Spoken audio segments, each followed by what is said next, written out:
In this Project Zomboid guide, I'll show you step by step how to start off, build your character, and set up your first base. In fact, it'll be so easy, even Grandma would understand. Check the link in the description for the Notion page with the checklist and shopping list to follow along with. I've included timestamps to revisit sections if you need it, and let's get right into it. To start a new game, we're going to click on Solo, then come up here to Apocalypse Playstyle. We're picking for the spawn location. We'll always start on Rosewood. For occupation and traits, let's go build our character. We're starting on the left here with construction worker, so select that. And then we need to pick all of our traits. Let's start with the negatives first. Select thin-skinned. You can click on it and add trait or just double click it. It's a little easier. High thirst, slow healer, underweight, prone to illness, smoker, unlucky, weak stomach, short-sighted, and slow reader. So with all that selected, we have 43 points to spend, and we're going to do that on our positive traits. So from top down, let's select wakeful first, cat's eyes, dexterous, gymnast, a little further down. We'll scroll down a little bit for organized, and then the two at the very bottom, athletic and strong. Oh, I missed fast learner. Make sure you get fast learner in there. That's a very important one. If everything is right, you should have points to spend at 0. You should have carpentry plus 75%, fitness, it's hard to count the lines, but fitness should be 8, strength should be 9, light-footed, nimble also at plus 75, and short blunt should be plus 125. And I do recommend creating this as a save, so I have one already done here under the grandma guide, so I have all that saved. This is going to make it easier in the future. If you die and you need to come back, you don't have to reselect all this stuff again. So just click the save button, type in whatever you want to call it. I called mine grandma guide, and then click next. This page, I'm going to switch mine over to a female and with gray hair because it's grandma. That's how we're doing it. But you can customize your character however you want. It doesn't matter in terms of the guide. There's nothing that you can pick here that's going to either mess it up or make it better. It's all pretty much the same. So just make it based on how you want and then go ahead and click play. For the next phase, I'm going to do this a little different from what I normally would. There's 5 spawn locations that are possible. I'm going to show you how to go through your starting area and then how to get to where we're actually going to start the guide. So it is starting right here, but like I said, I don't want to make the guide general. I would like it to make it very specific where you can follow exactly what I'm doing. And in order to do that, I have to do every single start up to the point where we meet up at a central location. We're basically going to be sprinting after we loot our starting home. We're going to sprint to the church, and then we will start our actual guide from the church. But before we do that, let's go over a few basics on controls. So WASD will move your character. This is very difficult to get used to if you've never played a game like this. Don't worry, it does get easier. It just takes some getting used to, practice and all that. It took me at least 10-15 hours before I really felt comfortable with the controls. So if you don't feel it right away, don't worry about it. In order to actually attack somebody, you have to hold the right click, and this is like you're aiming. So if you hold right click, you can choose where your character's looking, but you can still move your character in whatever direction you want. So if you want to aim at something and then walk backwards, you can do that. This is very helpful, for example, if you're trying to open doors. So for example, this door, if I'm just walking this way and I hit the button to open the door, you're not facing it, so it doesn't work. So you right click and you can face there and open the doors. E is to open the door, by the way. I do recommend doing that. You could also click on the door to open it. So 2 ways to do it. This is more like a casual. If you're in your base, this is very casual. If you're in a combat zone, you don't know if there's zombies back there, I always recommend having your guard up, doing it like this. And then if you get a zombie, we'll go over controls for how to deal with zombies later, but this is always nice to have your guard up. When you're looking at inventory, let's say you want to loot stuff, there's 2 inventory screens. There's the one on the left, which is your actual personal inventory screen, and then there's one on the right, which shows anything in the environment that you could potentially pull into your own inventory as loot. Starting with our inventory first, we have 1.3 out of 18, so we can carry a lot more inventory than what we currently have. A lot of room. And then this is what we currently have equipped. You can see we've got all this clothing items we can either upgrade later, take off, throw, turn into rags, whatever we want. And then we have this keychain where we can hold keys. And then over here, as you get near loot containers, you can either click on them directly. You can see here. And if you want to deselect something, you have to click off. So I click right here and I click anywhere that's not in here and it'll close that. I know a lot of games, they have you press escape to get out of a menu, but that doesn't work in this one. You have to click off somewhere. The other way to look at stuff in the environment is you could open your inventory by hovering your mouse up here in the top right to drop down, and then you see all these other things that you can look at. So there's cabinets, there's a fridge, a freezer, and then this one right here, this checkerboard, is the surrounding anything that's left on the floor. So if you click on something, it'll open the inventory for whatever it is you're clicking on. I think this is generally not the most efficient way to do it. What I recommend doing is getting used to looking at inventory from this screen right here. So for example, if I click on the fridge, I can go right to the fridge. If I want to look at any of the cabinets, I can click on this. Even this is not very efficient either. I recommend holding shift and using your mouse wheel to go up and down. So that way you can really focus on what's here and just mouse wheel until you see something that you need. And it's going to be so much faster for you to deal with looting in this game. So I know it's a little bit extra work up front, but believe me, it saves you a massive amount of frustrating deaths in the future because you're looting too slow, and bad habits that you'll have to unlearn later down the line. So in my opinion, it's better just to learn it the right way up front. Spend a little bit extra time. So you can see right here, we've got the fridge with nothing in it. The freezer, it's got some frozen meat that's not cooked, some peas. We've got some stuff in these cabinets, and you can just kind of scroll through very easily. If you want to loot something, you can either drag it into your inventory or you can double click and it'll move it over. You can select multiple items if you click on one and then hold shift, or if you want to select certain ones, you can hold control. So you select one, hold control, and I can go through and pick out which ones I want and don't want. Basically the same UI as Windows. And then the final thing that we need to talk about is in your options. Highly recommend going to your options, go to key binding, and look over here under the combat section. You'll see auto detect prone or standing attacked. I recommend turning this off. And then what you're going to do is you're going to manually control when you attack the floor by holding left control. It'll make more sense when we get into the game, but just know that if you let the game decide for you if you want to attack standing up or something on the ground, it's a really good way to get killed. And in a game where if you die, you could lose, hundreds of hours of progress, every possible mistake should be removed. And this is one of those ones where, just like the looting, it takes a little more getting used to, and you'll probably die a few more times now because the controls are a little confusing. But by the time you do learn it, you're going to save so much more time in the long run because you won't have those bad deaths when you're 50 or 100 hours into a run, as opposed to in the first half hour when you're just learning the game. So that's what I'm going to base this guide off of. So turn that off. Left control is how we attack stuff on the floor. We'll get into that in just a sec. So now what we're going to do is go over all 5 spawns. I'll show you how to loot the starting house that you're in, the things that you're going to be looking for, and then how to get to the spot where we're going to actually start the main part of the guide. Now I'm doing all 5 because this is one of those games where it can be very confusing. There's a lot of RNG involved, and it can be confusing if you say, loot this in this region because that's what it has, but then let's say you spawn in the police station. A good example here, there's food, there's water, there's a lot of stuff that we can take right here. If we were to spawn in the police station, none of this is there. And so the guide would be very confusing and you may not know what to do. So I'm going to redo this 5 times, look at the timestamps, try and find the spawn that you're in, and then go off of that one. And then we'll all meet back up at the church when it's all said and done.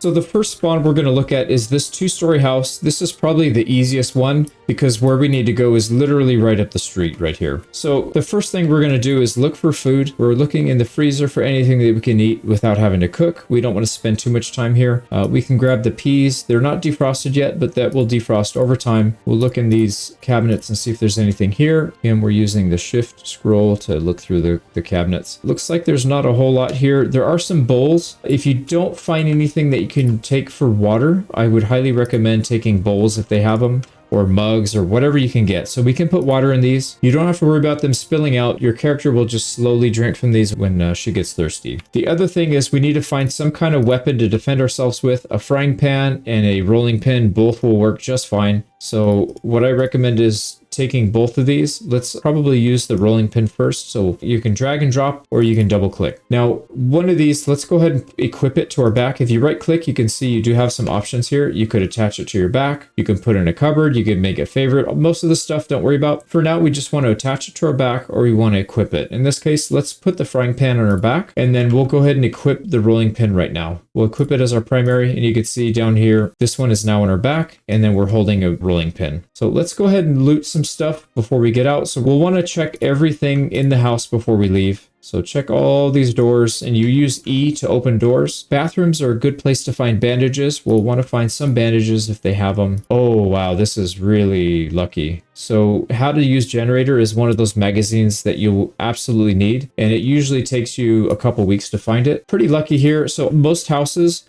will have some kind of bookshelf unit, and you can find some good stuff. I wouldn't worry about it too early on, but if you can find a generator magazine, it's super rare, so probably not going to happen, but grab it if you see it. Otherwise, just ignore the books. We'll be getting those very soon. So let's go upstairs, and we're mostly looking for like a backpack. We want to grab at least some kind of pen to write with, so let's grab one of these. It doesn't matter. You can grab the pencil, blue pen, red pen, black pen, doesn't matter. Just grab something, and let's keep sprinting around. If you hold shift, that helps you sprint. And let's just see, gun case. It's probably not a good idea to take this right now because it's just extra weight and we're not going to use it. Guns are very unreliable in the early game unless it's a shotgun, so I don't really recommend it. And then you'll see a lot of these closets, they have some good tools. We will be taking this, but not right now. Let's try and stay nice and light and only grab the stuff that we absolutely need. We need weapons, we need a backpack. Here you go, more guns. And then if we can find some bandages, that'd be great. No bandages, so we're going to go to the next step. If we don't find any bandages, you'll see here on the windows, there's coverings for the windows. We can take these curtains off. Let's go ahead and do that. So you right click on it and it'll show up in your inventory, then right click on that and we're going to rip the sheets to craft rip sheets. And these can be used to bandage up wounds. If we get injured, we'll use that to heal ourselves. So that's pretty much the whole house. We can loot it in maybe 30 seconds or so if you're quick about it, and then you can go. The other final thing, if you have a house that starts with a TV, you can turn it on and watch a cooking show early on. I recommend doing this right when you spawn in because the cooking show starts right when you spawn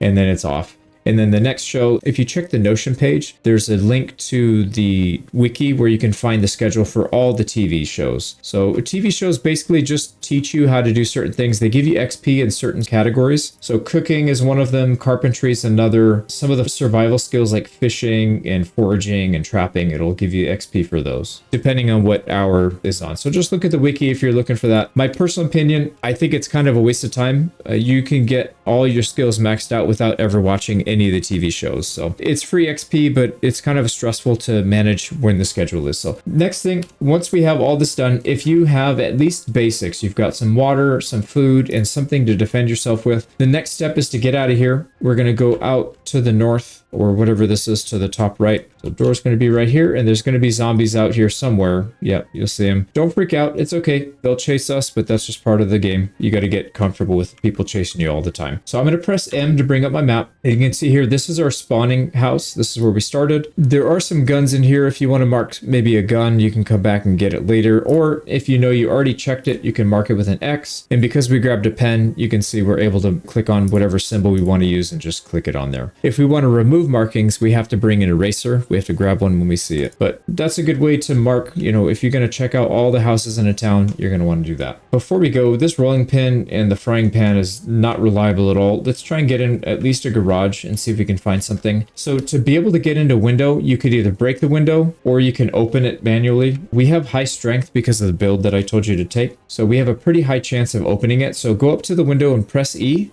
And you can see we open it up right away. So pressing E opens and closes. If we want to jump through the window, we have to hold E down.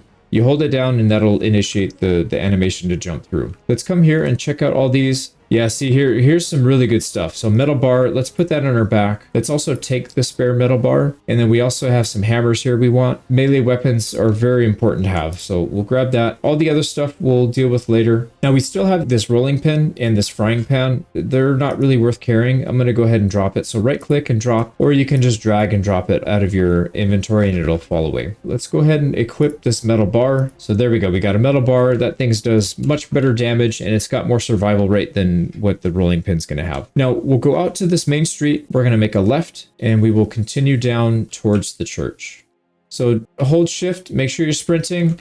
It's okay. I'm going to show you right now. You don't have to be scared of zombies. As long as you're moving and you're not like moving towards them, it's literally impossible for them to catch you. I even recommend doing this on a separate save. Just get used to it. Get comfortable. Walk around zombies.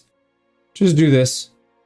And then they'll lose some of their scariness. They get really scary when they trap you in like a corridor or something. But out in the open like this, the only time you're going to get bit is when you're trying to actively fight them and if you make a mistake. So as of right now, these guys are basically useless as long as you keep moving. So we're going to keep moving up this way, same thing up the street, and then here's the church. Like I said, this is the easiest spawn to start in because it's literally half a block away from the church. So we're going to get up to the church, and then that's where I'm going to pass it off to the next spawn, and then we'll eventually come back and make this. So your run literally goes from here up the street and ends at the church. Now, if you watch this and this wasn't your spawn, go ahead and look at the timestamps for the other spawns and try and find the one that you're at, because it's basically going to be a repeat of what I just said. So this is another spawn. This is the school spawn, because if you look across the street from here, there's a big school. We're not going to be going there just yet. First thing first is looking for food. So if we go to our fridge, you can see if there's anything good in here. You can just start eating stuff if you have the ability to. Just right click on it. Eat the whole thing. We need to get our calories up because we started with a deficit in weight, so that's kind of a problem. Now, uncooked food is very dangerous to eat. I don't recommend taking it, and we don't have time to cook it yet, but we will come back for it later. Let's go ahead and search through these other ones and try and find something we can use. So the kitchen knife is better than not having anything, but it's not very good. So what we're going to do is right click on it, and you can equip it. You can put it right on your belt. Yeah, so right click, attach, you can do it to your left or right belt, and that puts it on your hotbar right here. So let's just put it on the left. And then 2 is the hotkey for that one, so you can press it to bring it out, press it again to put it away. I always recommend leaving it out. And then let's go explore the rest of the house.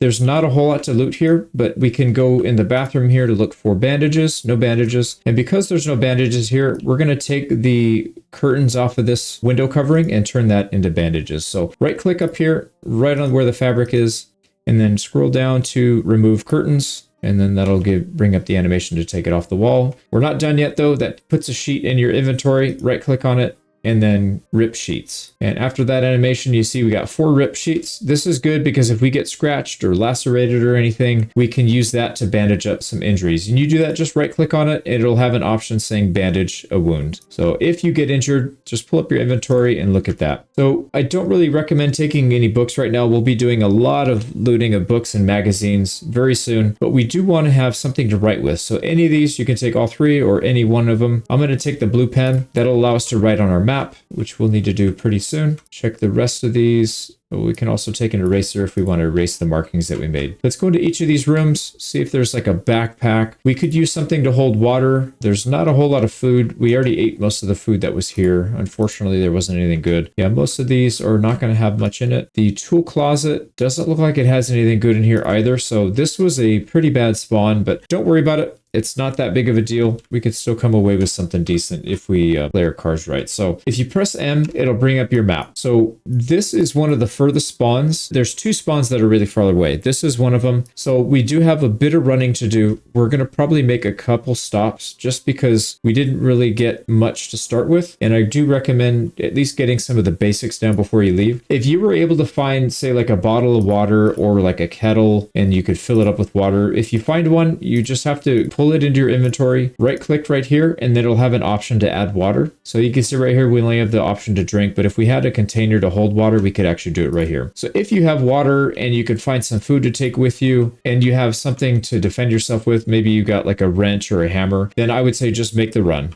And I'll show you where the run in just a second. But as of right now, we need to go to another house. Preferably, I would say the neighbor that's closest to you is probably a good option. Let's go up there. So press E to jump the fence, or if you sprint over the fence, you do like a vault animation. I don't recommend doing that. Don't sprint over fences unless you're really in danger. I recommend sprinting up to the fence, stopping, and pressing E so that you do this animation. The reason is, oh, here comes somebody.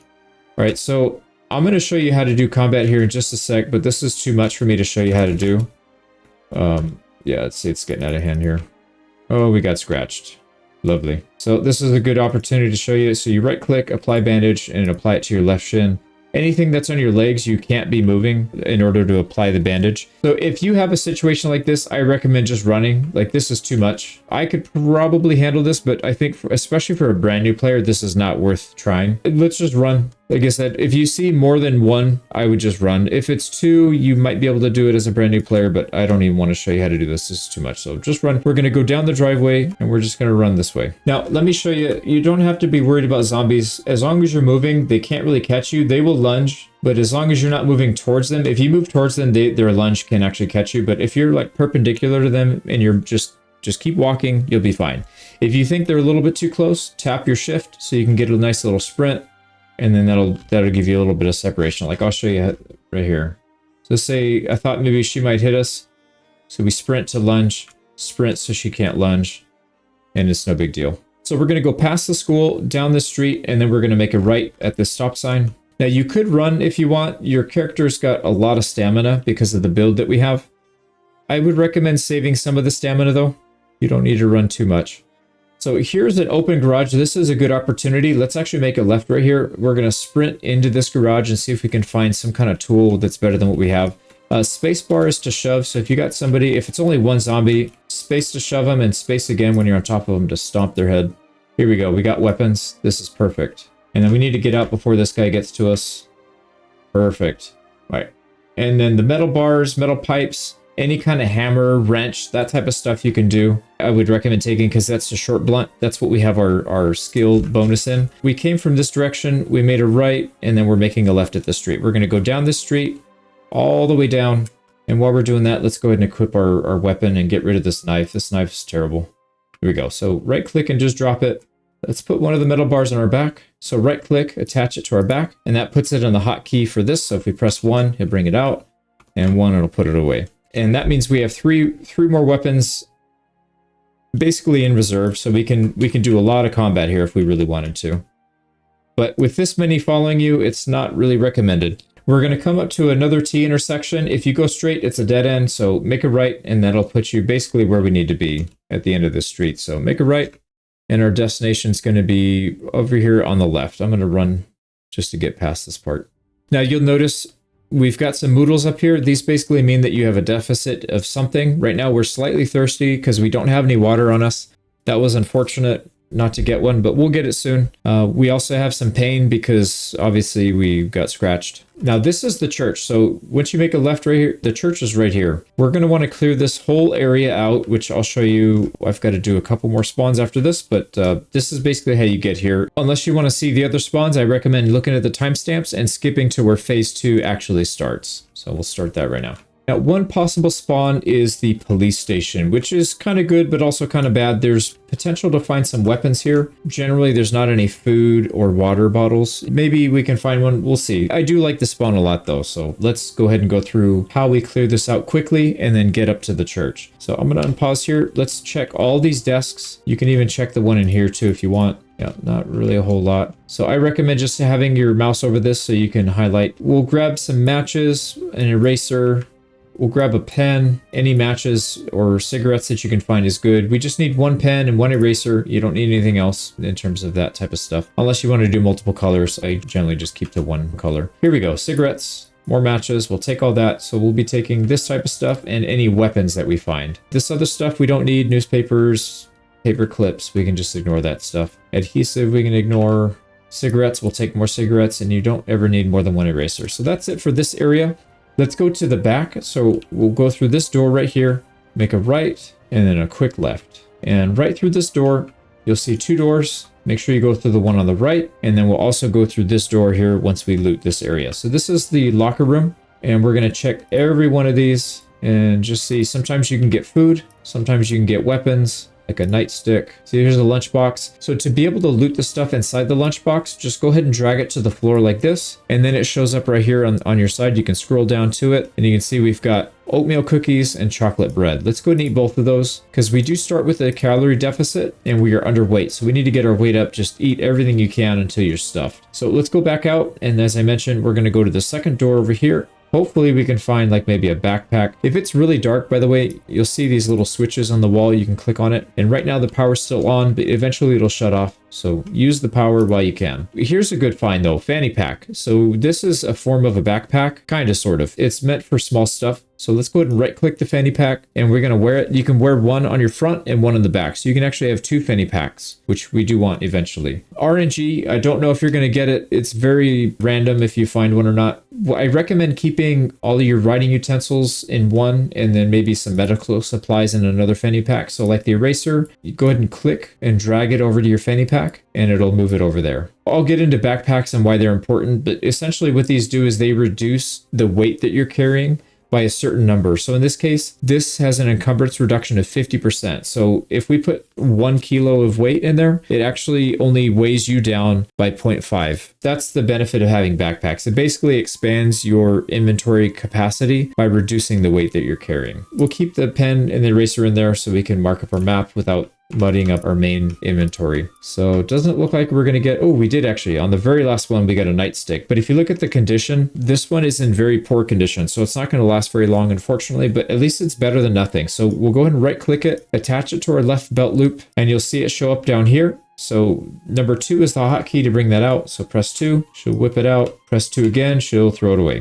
back in the belt loop. So let's go and bring it out. We want to make sure we can defend ourselves. And before we leave, we can grab some water. So you can grab water for anything that you would imagine has water. Toilets, sinks, things like that, bathtubs. So if you right click on it, you'll see an option to drink. If you right click on it and you don't see an option to drink, sometimes you just got to click around until it shows up. It's a little finicky at times. So let's go ahead and drink. We'll top up on our water and then we need to get out of here. Now, I do recommend getting some kind of water, food, and if you can find it, some kind of backpack, and then at least one weapon. Unfortunately, this spawn is not very good for most of that stuff. It's really good for finding a weapon. It's rarely good for finding a water bottle or a backpack or any kind of food. So we're going to head up to the church and we'll have to find all that stuff later. We'll just have to deal with it. Up here by this water container, and speaking of which, the water container you can actually drink from. So if you right click on it, you can drink, or we can carry it. We'll grab them later. But up here by this water container, we'll head up this way where there's a door, and we're just going to go right out the door. Now you'll see some zombies. Don't immediately freak out. They will start chasing you.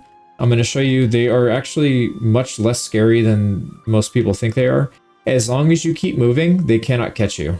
As long as you don't move directly into them and you're moving at least perpendicular or away from them, they will never catch you. Like, you could literally just dance around them. And I do recommend doing this. Just maybe make a fake save file where you're not actually going to play the game. And just walk around zombies, run around them, kind of get used to how they are. And then they become a lot less scary. They are terrifying when they catch you indoors. You don't really have anywhere to get out, or if there's, they're surrounding you. But in general, zombies are pretty harmless, as long as you keep moving and you don't make any silly mistakes around them. So as soon as you get out, you'll be dumped into the parking lot. We're going to go out this way to the street, and then we're going to head up this way. And actually, we have a really good character build. We have a lot of stamina, so let's just run. We'll sprint all the way up to the church, and then we'll be done. So all you need to do is follow this road up until the first intersection where there's a street light, a traffic light, and then you make a slight right, and the church will be right there. You can see right here, there's the intersection. The church is up here on the right, so we're going to hang a right. And there's a lot of zombies around. We'll be taking care of these guys in just a second. Now, press M to bring up your mini-map, and then always make sure you press F2 to pause the game when you're on your mini-map, because time does not pause as soon as you press map, and you get bit if you're doing this. So we ran all the way from the police station right here. We went out to the street. We went north, made a right at the first intersection, and then we're at the church. So when we come back, I think I have 2 more spawns to do. If you're ready to continue, look at the timestamps for when phase 2 actually starts and not just the spawns. All right, here's another spawn. This one isn't too far from our church objective that we're trying to run to. Let's start by looting the kitchen. We want to grab all the food that we can. Recommend eating the fresh stuff right away because we do have a calorie deficit and we need to get rid of that. There we go. We'll hang on to the maple syrup because it is a food that does not spoil. And then always check the freezers. Freezer has a high chance of having ice cream. So grab that. We'll want to eat that. Actually, we can eat that right away as well. That'll get our calories up nice and quick. The uncooked stuff, don't take. We'll get that later. We'll come back for it. We only want to get the necessities right now and just try and get out of here safely, hopefully. Now, I don't see a whole lot in here by way of weapons, which, the houses generally don't have a whole lot of weapons, but you can use frying pans or the griddle pan. These are technically short blunt weapons, which is what we have our skill XP boost in. Now, the frying pan and griddle are basically the same thing in terms of weapons go. So I'm going to right click on the griddle pan. Let's attach it to our back. And then let's right click the frying pan and equip it primary. So that means we have 2 weapons to go. As soon as this frying pan breaks, we can press number 1 and it'll bring the griddle out and then we can use that. The other thing is we want to try and find a water bottle. We didn't get too lucky here. We did have some empty mugs. These have a little bit of water capacity, but ideally you want to find like a cooking pot or, you know, one of those big ones that they use for making soup, or a water bottle, a wine bottle, soda bottle that you can empty out. Any of those would work. If you find one, right click, fill, and then fill all. So it's going to go ahead and put water in those 2 mugs that we have. It's better than not having it. So we'll have a little bit of water capacity there. We can take some of the other food, marshmallow, chocolate chips. Vegetable oil will make you unhappy if you eat it, but it has a massive amount of calories. So I do recommend taking it if you find it. And let's go check out the rest of the house. There's a few more things we need to look for. A pen, any kind of colored pen is fine. A pencil, any of those, you need at least one so we can mark up our map. And let's check out the bathroom for bandages. Unfortunately, no bandages, so we'll pass on that. The bookshelves, we already have a pen. Let's go ahead and grab an eraser. That's good. And then if there's any kind of magazines in here, or there's some really good books that you'd want to get, I think we'll pass on that. We'll come back and get those later. I recommend taking any of the magazines. Like if you see a generator magazine, that one's always really good. But for the most part, I wouldn't worry about it too much right now. We just want to try and find maybe a backpack in here if we can. No backpack. All right, no big deal. We got a couple things at least. So we have a little bit of water, we've got some food, and we at least have something we can defend ourselves with. If you were to come in here and not find anything that you could use to defend yourself with, I would recommend maybe going out back to the little shed. It sounds like there might be somebody in here. Okay, we got zombies on us. It's only 2 of them. I probably would just say get away. Yeah, we'll just end it right here. If there's no zombies, you'd want to go in this little shed because you can usually find like a hammer or something. So when you exit your house, go to the north, the top right of and then find this road right here, and then we'll go ahead and make a left. Also, this garage always spawns wide open. Actually, let's do that. Let's say, for example, if we didn't find anything and we wanted to get a weapon, if you hold shift, you can sprint. You want to get a little bit of distance between yourself and these guys. Come in here and very quickly loot. So we're looking for a wrench. That's perfect. Just drag it into your inventory very quickly. Metal pipes. That's perfect. We'll get as many of those as we can before they start coming in. And then sprint out. Quickly sprint out. Don't worry about it. Like I said, you'll notice these zombies, they seem very scary, but if you're walking consistently, they have a hard time catching you. So as long as you're not walking into them, they will pretty much never catch you. So just nice and easy. Maybe do this for a little bit. Practice. Kind of get used to being around them. Get a little desensitized because they are pretty terrifying at first. But once you kind of know their limits, they're not nearly as bad. Let's go ahead and sprint. We're going to go up this way. So we need to go down this road and then we'll make a right and then we're pretty much there. This is a good spawn. It's not too far. So you'll see this T intersection. We'll make a right up here. Don't go down there and then just keep running past everybody. Now our character build has a lot of stamina, so we can afford to do a lot of running right here. And then at this stop sign, we will make a left and ta-da, we are at the church. It's exactly where we wanted to end up. So go ahead and stop moving, press M, press F2 to pause the game. If you don't pause the game, the zombies are still coming after you. If you ever need to get to your map, I don't recommend doing it with their zombies out there, but you press M to get to your map. I know I'm going to forget to do that later, so just tell you right now. And then you can start marking up your map if you want. I usually like to put an X for houses that we already looted. So we looted that one. So you click on the X, you click on the house that you were at, and then you can see the path that we took. We went this way, we went up, and then we ended up right here at the church. Now, I still have one more spawn to do. If you are ready to go to the main phase, look at the timestamps and then skip to the actual phase 2 start. And this is the final spawn. This is one of the tougher ones. If you turn around, you'll see a doghouse. They call this the doghouse spawn. It's very small. There's not a whole lot in here, but let's start off by looking at our fridge. So not a whole lot here to take. The peas we don't have to cook, so we'll want to take those. Just go ahead and click and drag those over to your inventory. The uncooked steak we'll come back for later. We just don't have time or room to take it. Let's also check some of the other cabinets and see if there's anything here. Empty cooking pot. This is really good. Take that. If there's a regular cooking pot, a water bottle, alcohol bottle, soda bottle, take those. And then if it has liquids in it, you can right click and dump it out. It'll be an option to dump on the floor. If they're empty already, you go up to your faucet, your kitchen sink, and then there'll be an option to fill. So we want to fill up the empty cooking pot. This is not the ideal container to carry your water because it takes a lot of inventory space. It's very heavy, but for now it's fine. We're not taking a whole lot of stuff anyways. Yeah, unfortunately, we're not going to have a whole lot of luck finding weapons here. This is, like I said, this is one of those spawns where there's just not much here. We can check the 2 rooms, but like I said, there's rarely going to be anything useful here. Finding water and a little bit of food is not bad. That's not bad at all. Now we're going to exit this house and we're going to go north. We got pretty lucky here. There's a car spawn. So if you go up to the door and press E, it'll let you in. You could also, if you're having trouble finding where that point is, just go near it, press V, and then you can open the door right here like this. And then you can enter the vehicle. And we want to get in on the driver's side. And then if you hover your mouse over here, you can see there's the driver's seat. And then you can also look at the glove box. Now this one has some interesting stuff. Not really much we'll take. We will take the bandages though. So bandages are good to have. If you don't find bandages, I recommend going into any house and then looking at these curtains. You can actually close it so the zombies can't see in. In this case, we would want to tear them off the wall. So right click, remove curtains, and then in your inventory, right click, and then rip sheet. And you see we got some rip sheets. Finally, we'll check the trunk. They might have something. No, man, no weapons. No weapons, no backpacks. This house is usually empty. There's nothing in it, so it's not really worth going to. Let's just go to the church, and this will actually be a good test of, like, if you get really bad RNG, this is how you'll have to start. So we'll probably play this one all the way through. So we will go out up to the main road. So leave your driveway, and we'll make a right, and we'll follow this road. You can do some jogging. The character build that we started with actually has quite a bit of stamina. So we can run for a while without getting tired. We'll slow down here a little bit, let them get closer, and then I'm going to sprint to this trunk and see if we can find something in the trunk. Duct tape, not so good. So let's just keep going. Yeah, if you find anything along the way, it's always good to check it, but you may not have a whole lot of chance. As you can see, we're getting chased by quite a few zombies.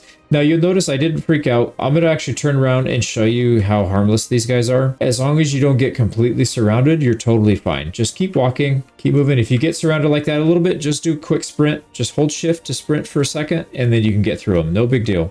Like I said, they're really not as scary as they look. The time you get into the most trouble is when you're trying to kill them. So if you turn around, start fighting them, you know, pushing them, fighting them, fences and windows and stuff. If you make any mistakes there, they'll grab you. But if you're just traveling, 99% of the time, they're completely harmless. So just be aware of that. It doesn't matter. You have a big conga line, they'll eventually lose you because they can't keep up with us. Now we'll come up to this T intersection and we're going to make a left. So this is a big school. We'll be coming here later to check for backpacks. We'll also be checking for books and stuff, but for now we are just going to run right by it. Let's keep moving. We'll save a little bit of our stamina because we are going to have quite a bit of work to do once we get to the church. Yeah, they're not going to let us check. They're too close. So let's just keep moving. So keep going down the road. We'll come up to a T intersection and then we're going to make a right at the stop sign. And if you feel like being a bully, you can push them. All right, so T intersection, we're going to make a right. There is always this garage wide open right here. Normally garage doors are closed and they're kind of hard to get into unless you crawl in through a window. In this case, this one's wide open. So I do want to check it and see if we can find something. Now the problem is these guys are guarding it. These guys are gatekeeping this garage. Let's see if there's anything in. Yeah, see, there's no zombies inside, so it's fine. We can draw these guys away. So what we'll do is make sure they're following, and then we're just going to keep going this way. Draw them away. Make sure they're following. And you can even have them hop the fence so that they're a little bit slower, and then just let's sprint in there. This guy's going to be a little close to us, but I think we can handle it. So check it. Wrench, that's good. A pipe wrench, that's really good. Metal bar. That's good. Let's not take any more chances. We got a couple things from there. Now, if you're brand new, like I did that really quick. If you're brand new, there's no way you're doing inventory that fast. So what I recommend is maybe taking one item, backing out. Just do it again. Take them for a loop. Let them get all bunched up. Maybe take them a little further away this time if you need more time, and then sprint back in. Don't rush it. You have a lot of time. You know, the only time you need to rush because you don't have time is if you are, you know, running out of food or stamina and there's a horde following you. But at this stage of the game, we have literally all the time in the world. So we went back in, grabbed another metal bar. Let's go ahead and right click and put that on our back. Now that means we can press number 1 as a hotkey to pull it out, or press 1 to put it away. So it makes it pretty convenient. And then we also have a pipe wrench, and we have 2 metal pipes and a regular wrench. So we're really well equipped now. We got a lot of weapons. Let's go ahead and put the wrench on our belt loops. So I'm going to go ahead and right click the wrench. You can attach it to the left or right. Let's put it on the left. And then you can see now if we press 2, he brings out a wrench, and then 2 to put it away. So we got plenty of weapons. So let's continue traveling down this road. And at this T intersection, we are going to make a right. We'll be at the church where we need to be. Here we go. So we're making our right. There are a few zombies. This is where anybody following you is going to be a little bit of a problem. So maybe try not to track too many if you can help it. It doesn't look like there's too many here, so I don't think it's gonna be a problem. You can see there's some over here. I'm gonna move deliberately to my left to try and avoid attracting them. They may follow us anyways. Not the end of the world. We'll deal with them, but Like I said, these little groups, if you can avoid attracting their attention, nope, they saw us anyways, unfortunately. Yeah, not a big deal. Let's move up here. So we're going to go to the end of this road at the stop sign. We will make a left, and then you can see the glorious giant church that we're going to start our actual guide from. So we make a left, come up to the church, and this is where we actually will start. So I'm going to pause here so I can separate my recordings. And let's get into the actual proper phase 2 of the guide. Now we're starting phase 2 proper, all from the same location. Doesn't matter what spawn you were at. The only difference is going to be what loot you were able to find in your starting location. Now, in this case, I was able to find a couple bandages, a little bit of food, and some blunt weapons, and a cooking pot that we put some water in. So we're good on pretty much everything except for a backpack. That is normal. Backpacks are incredibly difficult to find. If you didn't find one, don't worry about it. If you didn't find any of this stuff, I wouldn't worry about it. The biggest issue, though, if you don't have a weapon, it is going to make your life a bit more difficult. So if you haven't found a weapon up to this point, you can maybe go back to like one of these garages and see if you can find one. Or you could always practice, just restart, see if you can find a weapon in your spawn location, and then come back here again. I think most of these runs took me 1 minute and 30 seconds on average, so it's really not that much time. So the main goal here first is to establish dominance around this big church. And by dominance, I mean we want to make sure that we can move freely without getting attacked. Now this is, even for me as a very experienced player, this is kind of a tough horde to take on with very minimal gear, and I probably wouldn't recommend it. If there's like 1 or 2 zombies, you could probably handle them, and I'll show you how to handle zombies in just a second. But what I recommend doing in this case, if you have say 2 or 3 or more, I recommend just getting them to group up like this, maybe go around them in circles. Like I mentioned, they're really not that scary. They won't catch you. Just keep moving around.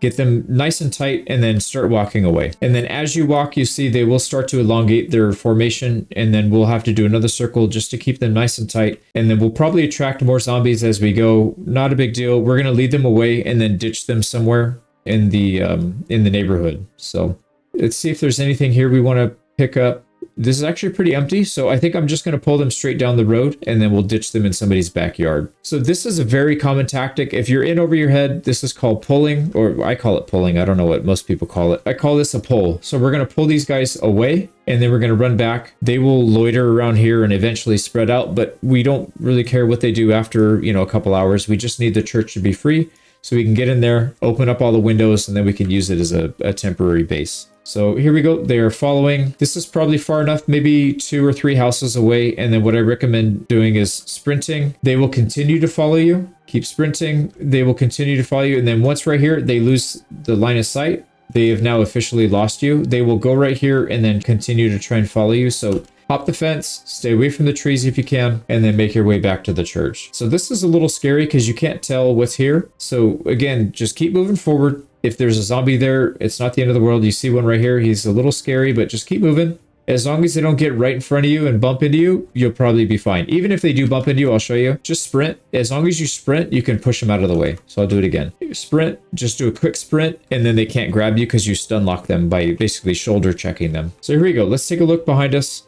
You can see that big horde that was following us earlier is no longer following us. Let's talk about combat here. As I mentioned, to do anything in combat, you have to hold down the right mouse button. And then in this case, we could either hit them with our left mouse, or we can press spacebar to push them to the ground. At this stage of the game, it's easier just to hit them until they die. You usually take 4 to 5 hits per zombie to kill, which every swing you take, it damages your weapon and it drains your stamina. So in general, especially in the early game, you want to try and minimize how much damage you're doing to your weapons and how much stamina you're using, because if we get attacked by say 5 or 6 more or 10 more, we're going to have to run, and then we already have used up a lot of our stamina because we were fighting. So what I recommend doing is to use the push strategy, get everybody on the ground, or use a fence to have them do some fence fighting. So in this case, let's just push. So keep backing up and push. As soon as they go on the ground, stand over them, and then you can whack them. Now, the guide I told you to switch off that auto targeting, you can see here when I hold control, it allows me to target them on the floor. Much easier to do it that way. So same thing, make sure you're backing up, and as soon as they fall, move forward. The reason you want to back up is because if you make a mistake, if you miss a push and you're backing up, they won't grab you. If you're moving into them and you miss a push, you're dead. You're instantly dead. They're going to go right through your guard and they'll bite you on the neck. Generally, if you're going to push somebody, make sure you're backing up. And then when you get comfortable with the combat system, you can kind of move into them and stuff. But for beginners, I recommend just always moving away from zombies. So a little scary. We need to get back here, right? The church is over here. We're kind of going parallel to the street that we led them away from. So if you don't feel comfortable going through the trees, and I recommend probably not doing it, just go around. We can go up here a little bit and there'll be a break in the trees up here. We may have to do that pull again. I'm not sure. Let's see how many zombies there are. You see there's a few here we'll have to deal with. We are starting to get hungry. If you have food on you and you are hungry, just start eating. So let's go and eat some of our peas. It'll give us a little bit of calories. Here we go. So they're going to follow us. It's not a big deal. I think this is going to be a little bit controversial, and for a starter guide, I think most beginners, it's not really recommended to do fence fighting or window fighting. It's a little scary. I really do think it's worth the effort and the headache. So by fence fighting, I mean getting them to jump over a fence to attack you and then just hitting them when they come over the fence. So if you're holding control, as soon as they come over, give them a whack. If you don't have a weapon, you can stomp like this. But if you have a weapon, use the weapon. It is way harder to stomp people than it is to hit them with a weapon because the hitbox for your stomp is much smaller. But you can see right here, we didn't have to shove people. We didn't have to fight with them. We didn't have to use any stamina. Every time you shove somebody, it uses stamina too. So by using fences and using windows, the zombies will automatically go on the ground. And anytime you attack a zombie on the ground, most of the time it's an instant kill. It does a massive amount of bonus damage. So if you can fence fight, it's much better. But I'll show you the dangers soon of why you wouldn't want to do that or the things to look out for. But first thing first, we need to get a watch off of these zombies. So again, hold shift and scroll, mouse wheel scroll until you can find a watch. This is a classic watch. It gives you the time, but you can't set alarms. I don't recommend that one. Look for a digital watch. So this one right here, the black digital watch, right click. Make sure you wear it on your left wrist because I don't know what kind of savage wears a watch on the right wrist, but it is what it is. So now you can see in the top right of the screen, we have the time of the day, the date, and the temperature. So it's really nice to have these stats. Somebody wants to come out and say hi to us. So oh wow, there's a lot in there.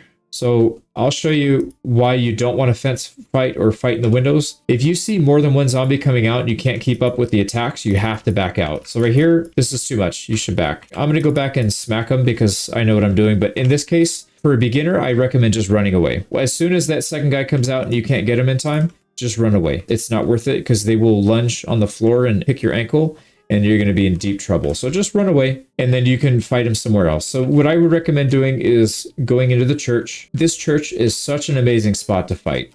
It's really big, so there's a lot of options for fighting people. You can see there's no zombies in here. I recommend getting in here and going around, opening up all the windows that you can. So there's quite a few windows. We want zombies to come in. When a zombie jumps through a window, they have to go on the ground and then get up. It slows them down. Whereas you as the player can go through it much faster. And also when they're on the ground, they're much more vulnerable. So fighting like this in a setup like this where you can move around freely, you can jump through windows, you can bait them through windows, it just makes your life so much easier. So I'll show you a good example of why. So first goal is to clear the church, which we already kind of did. We had a big horde, we led them away. Now we want to kill maybe some of these smaller groups. You can see right here, oh, it's locked. So we can't get in there. Let's say we wanted to jump through this window, but you see the broken glass. If you jump through it, you're going to destroy your hands. So right click on it. Make sure you have a weapon equipped or you have something equipped in your hands. Otherwise, you will actually use your bare hands to take the glass out and you'll end up cutting yourself. So remove broken glass by right clicking on it and then hold E to jump through again. And now we're in. So we can probably unlock it from there. Let's just check these others. We want to make sure the church is fully cleared. We don't want to deal with anybody. Now, contingency plan. Anytime you go into a building or anytime you do anything in Zomboid, have a plan ahead of time. So right now, we don't know how many zombies are behind this door. Right now, we know there's at least one, but there could be 10, 15, there could be 2, there could be, just the one, who knows. If we open the door and there's a massive amount of zombies, we need to immediately sprint out and jump out this window. If this isn't like a solid option, then come over here and open these windows. Now we have 2 or 3 options, right? So always plan ahead. Make sure you have a good plan ready to go in your mind, ready to execute the instant that you go. So we're going to open this and immediately back out just in case they're there. So no zombie there. There's one banging on the door. You can see down here, there's more. Okay, so we can back in, but only one is chasing us, so we can hand fight this guy. Let's go ahead and push him on the ground till he's down. Now, sometimes zombies will get stuck on doors and they won't actually attack you unless you get close enough to them. And you can see here, he knows we're here. He heard us because we made all that noise. Same thing with this zombie over here. So these are the easy ones to deal with. You can just go up behind him, push him to the ground, smack him in the head. Same thing with this one. Be careful though, because sometimes as you get close, they will turn around and attack you. So just be aware. If they do that, you can just back out. And this door is locked from the other side. If we ever need to come back through, let's unlock it here so we can have free access through this whole place. And then same thing, as I mentioned, any of these windows, just remove the broken glass. Just do it now. You never know if we get into trouble where we have to jump through the window, it's already ready to go. We don't have to wait. We'll check out these other buildings. There's not a whole lot of good loot to be had in here, but we want to make sure there's no zombies waiting. So let's just clear it out right now. And you never know, they might have some good stuff. Nothing good there.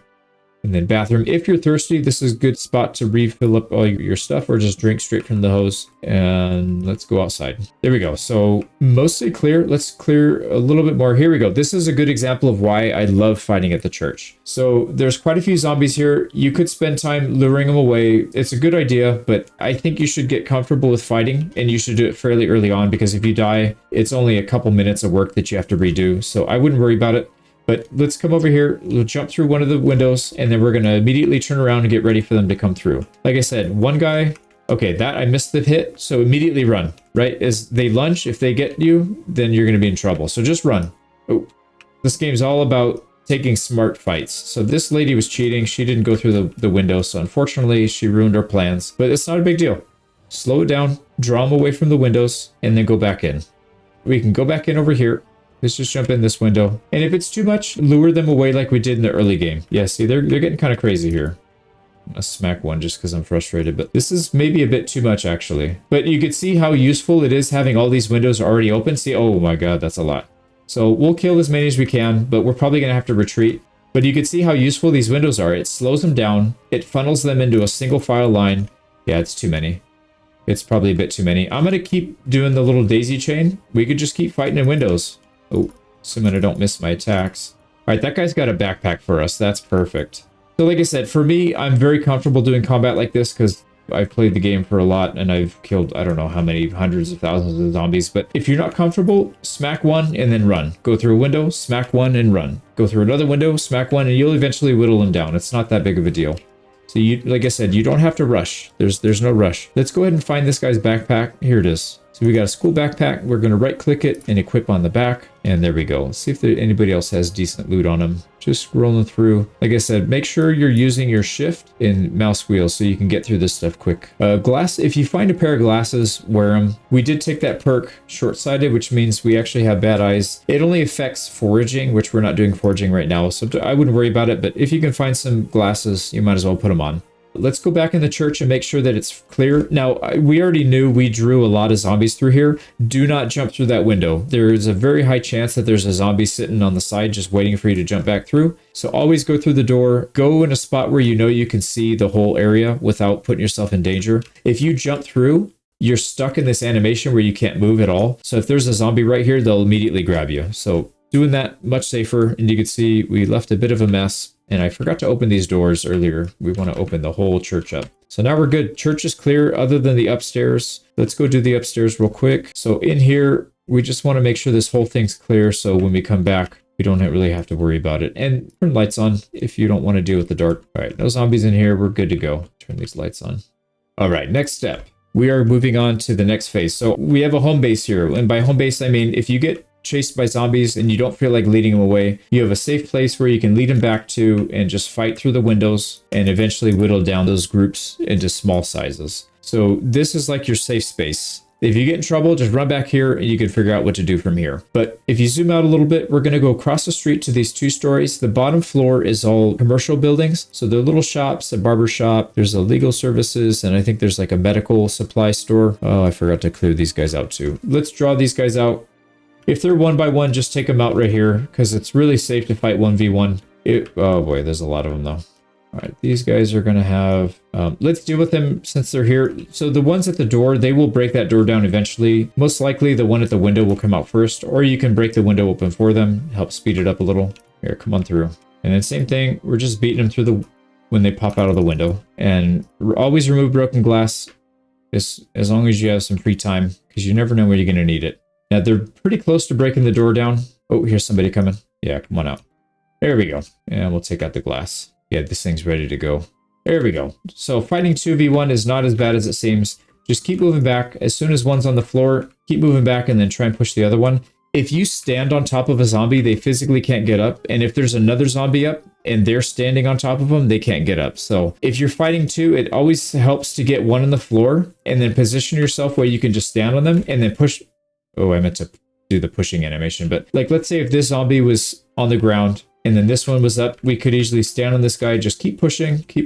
And as soon as we push this one on the ground, we could switch to ground strike. And then you move over to this one. And if they get up, you push them back down. And if not, ground strike. Not as hard as it seems. It just takes a little practice. So this convenience store is actually really good if you don't have cigarettes. And you can see right here, I think in the one where I did the police station, we got cigarettes. But on this back wall right here, there's always cigarettes and lighters. So we'll take that. Now we want cigarettes because we're in a really bad mood and we get nervous when we don't have cigarettes in our body. So it is good. You can see right here, this thing, anxious. So if we smoke a cigarette, that'll go away. So you just right click on the cigarette and then click smoke. And as long as you have a lighter or some matches on you, he'll be able to do that. We're hungry again, which means we need to get some food. And actually this convenience store is also a great place to get food. Let's go do that. So chips, those are great. Any of this stuff is actually fine. Let's eat all the candy that we can right now. And we'll just keep eating until we're completely full. Now, the reason we're doing this is because we have a deficit of calories right now. Once we eat our fill and you go up to positive calorie count, it'll say that you're too full to eat. You can literally eat like 10 pounds of food if your calorie deficit is big enough. So we want to make sure we get rid of that. So just keep eating. There we go. So now it says you're too full to eat. So now we should have positive calories. If we go back to our heart and then the info tab, you can see the up arrow. This means we are actually gaining weight. If we continue to eat calories at this pace, we will gain weight, which is what we need to do. We need to get rid of this underweight status because then we'll get our stats back and get rid of that debuff. Okay, so we took a little detour here to take out the market. If there's no zombies in there, you can just skip it. And I recommend doing that maybe the next day. But first thing we'll want to do is go into the middle section. This is where you can get into the apartments. So the apartments are always upstairs. Let's make sure these guys aren't following us. They aren't, so that's good. We can close the door behind us. So this middle section, the door is usually open. And if it's not, you can try and get in from the back side, but usually it is. And actually, if it's not open, you could just beat it open. So just keep hitting it. It'll take like maybe 40 or 50 hits. It'll eventually open. And then you go upstairs. Now, stairs are literally the scariest thing in this game. So you can see you have absolutely no vision when you're going up. And if there's a zombie on the top of the stairs here, you're going to get attacked. It is what it is. So I usually either go really fast up the stairs to avoid that, or go in your fighting stance and then be ready to push if there's a zombie there. So up here, this is where we're going to have our temporary base. You can see hallway and hallway. There's no zombies in the hallway. That's good. There will be zombies in these apartments though. You can see there's 3 here and 4 on this side. We're going to clear every single one of them. It is 8:30 right now. So we want to clear all this out. Preferably before, say, like 1 in the morning, which is when we need to go to sleep. Somewhere around 1 to 2 o'clock. We'll go in, search all this stuff. We'll just arbitrarily use this. We'll make the decision to use this as our whole base. It won't be a permanent base, but I do recommend using this as a temporary base. Oh, we don't have a pen. I guess I didn't grab a pen. Whoops. Close the door behind us so nobody sneaks in. And let's try and grab some more food if we can. We don't have any food on us. But there's a lot of kitchens in this complex. Mac and cheese is pretty good.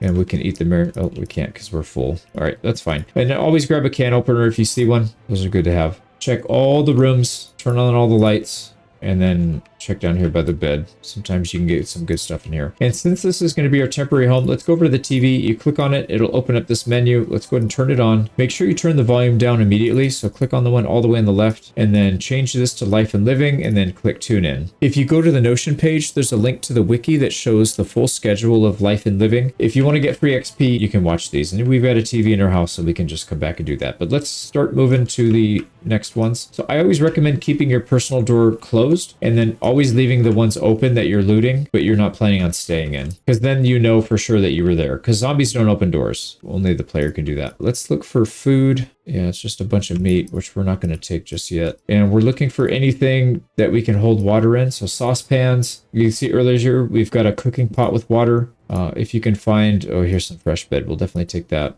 Water bottles. Oh, here we go. We got a zombie in here. So always when you open the door, notice how my immediate reaction is to usually step backwards.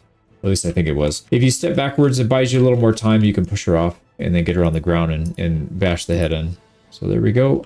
Sometimes you can find good weapons in here. You can see this one's got a baseball bat. Definitely take that. It's not a weapon that we're getting bonus XP for, but it's still probably good to use. You'll probably come across guns from time to time. I wouldn't take them right now. Maybe if you want, you can start stashing it and saving up, but don't use guns this early in the run. It doesn't make sense. You're just going to cause yourself more trouble than anything else. So right now, like I said, go through all these apartment buildings, look for as much food as you can get. So we'll grab all this stuff that we can eat. Ice cream, beautiful. We definitely want the ice cream. Some kettles, we can use that. And you'll notice I started putting stuff in the backpack that we had. If you have a backpack, this helps. If you don't, it's fine. Just put it in your main inventory until you get full, and then you can take it back to your apartment building and drop everything on the floor. If you have a backpack, it will allow you to stay out a little bit longer, and you start moving stuff into your backpack by selecting it and then dragging it over to your backpack. Or if you're looting stuff from a cabinet, all you have to do is select your backpack, or mouse wheel down to it, and then anytime you loot, it'll automatically go into what you have selected. If you want to do the same thing for your main inventory, loot all, it'll put everything in your main inventory. So a couple ways to get inventory and get loot into your inventory. Matches we want. Now in terms of books, we will be looting a lot of books. So if you find anything, just make a mental note and then we'll come back tomorrow. This one, there's not really anything good in these. This one didn't have a bookshelf, so we'll skip that.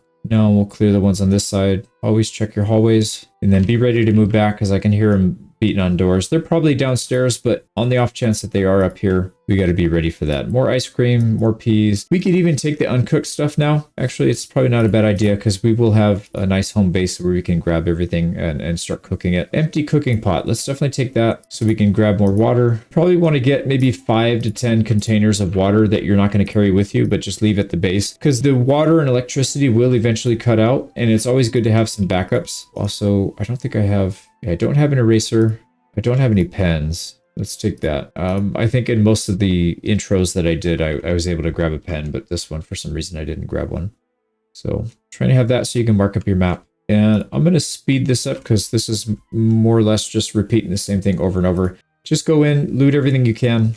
Again, there's more weapons here, like firearms. I don't recommend taking them yet. Maybe make a mental note or put it on your map. But we'll definitely take the hammer because we do need that. A screwdriver, we need at least one of those. The toolbox, you drag and drop it to the floor so you can actually look inside the toolbox. So here we go. There's another hammer in there. We'll definitely take that. More short bullet weapons, the merrier. We'll probably want to have maybe 5 to 10 in our stash just so we don't have to worry about looking for them as they break. And you'll notice right here, we are starting to get overburdened. And part of that is because we have a lot of inventory in our main instead of in our backpack, which is getting that bonus to weight reduction. So let's just start moving stuff into our backpack. You can shift click to select stuff and then drag it over to your backpack and it'll move it over slowly. So here we go. Let's get rid of all this stuff. Make sure you don't move your water into your backpack because then you won't be able to passively drink your water. You always want to make sure you have some kind of water in your main inventory so you can actually drink it. Now, it doesn't really make sense to not take magazines. They're really light. They don't weigh much and they're very useful. There are some that aren't that great, but there's only a couple and it's not even worth talking about. If you see a magazine, just grab it. Another tool that's nice to have is a pair of scissors. So always grab one of those. We'll need it when we start doing some tailoring training and patching up our clothes. And then same thing, anytime you find a magazine, just grab it if you haven't read it before. And I'll talk about how you know if you've read it before when we start reading them. We'll cover that soon.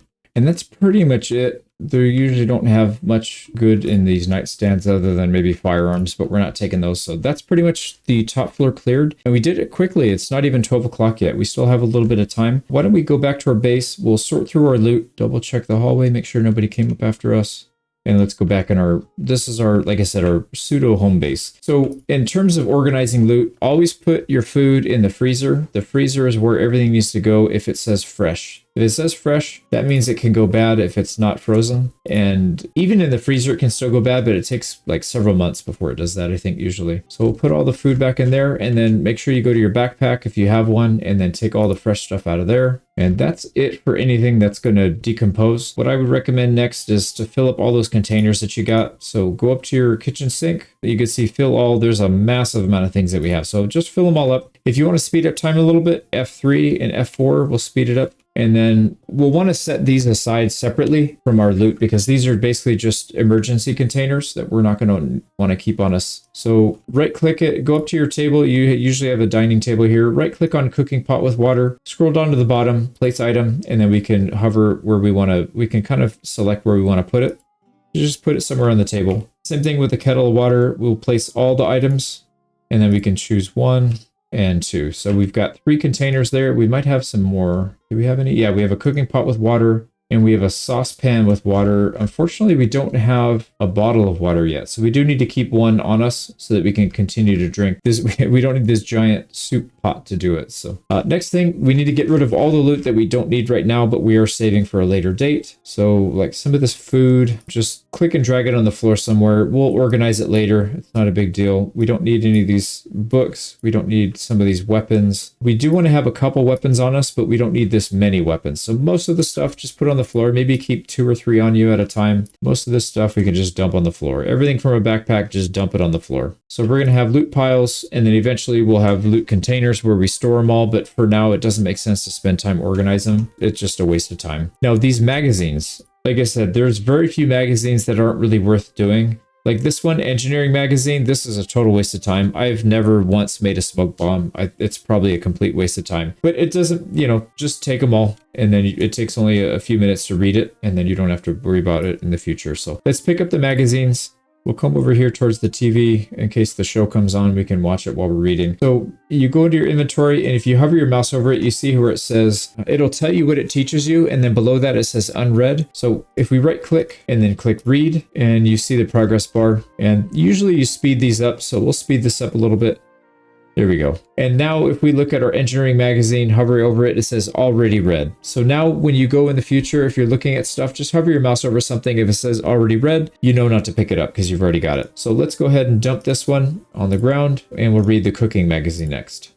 Dump that on the ground, and we'll read Lane's Auto Magazine Commercial. So pretty much, like I said, grab all the magazines that you can because 99% of the time they're good to have. And then we know not to pick these up in the future because we've got already read. Now, books, on the other hand, are a different story. It takes a really long time to read books. So if we had some, there are some ones that you really want to grab, like all the carpentry books. We'll want to grab all of those. We'll worry about doing that tomorrow. But those take a while to read. So generally, you treat them a little differently than magazines. So magazines grab, books only grab the good ones. So I think we're pretty much ready to go. Let's head over and go to bed. Any time between 1 and 2 a.m. is probably a good time to sleep. So you walk over to your bed, you right click, click sleep, and then we're ready to go.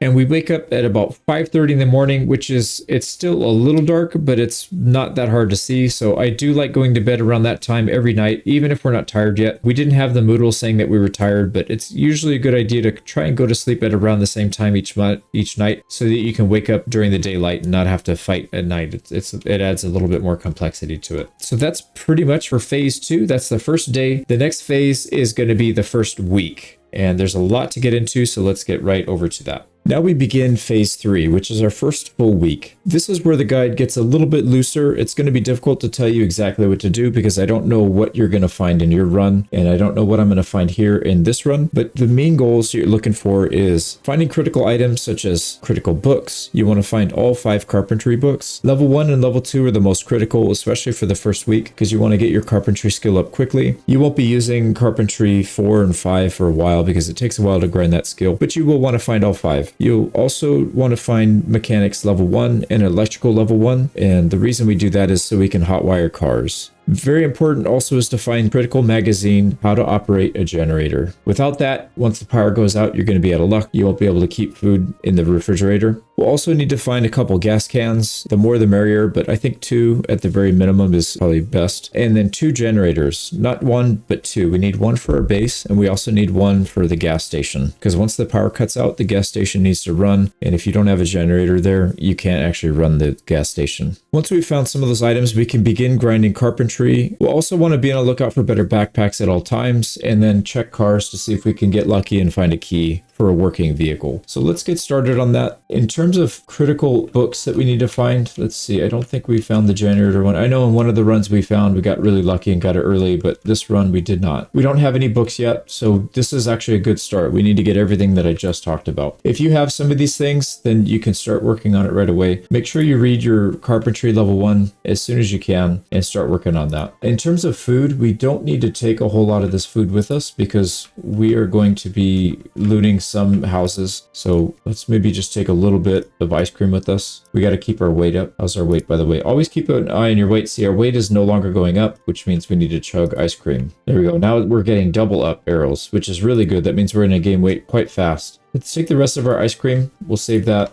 and let's get out there. So I recommend first thing you should do after, day 2, right when you wake up, is go over to the bookstore, which is right up the street. This is why I chose this location, because it's central to a lot of things. We got our bookstore right here. So you're going to go up the street and it's surprisingly quiet. But if you do run into trouble, don't forget you have your church. You've got all the windows open. You can use that to kite people around and fight them there. Or if you're not comfortable with fighting, with combat, just lure them into the ball and then take them away, pull them away. So let's close the door so we don't get snuck up on. And before you loot, always go around and make sure that there's nobody hiding in the corners. The last thing you want to do is be in an inventory screen when somebody sneaks up behind you.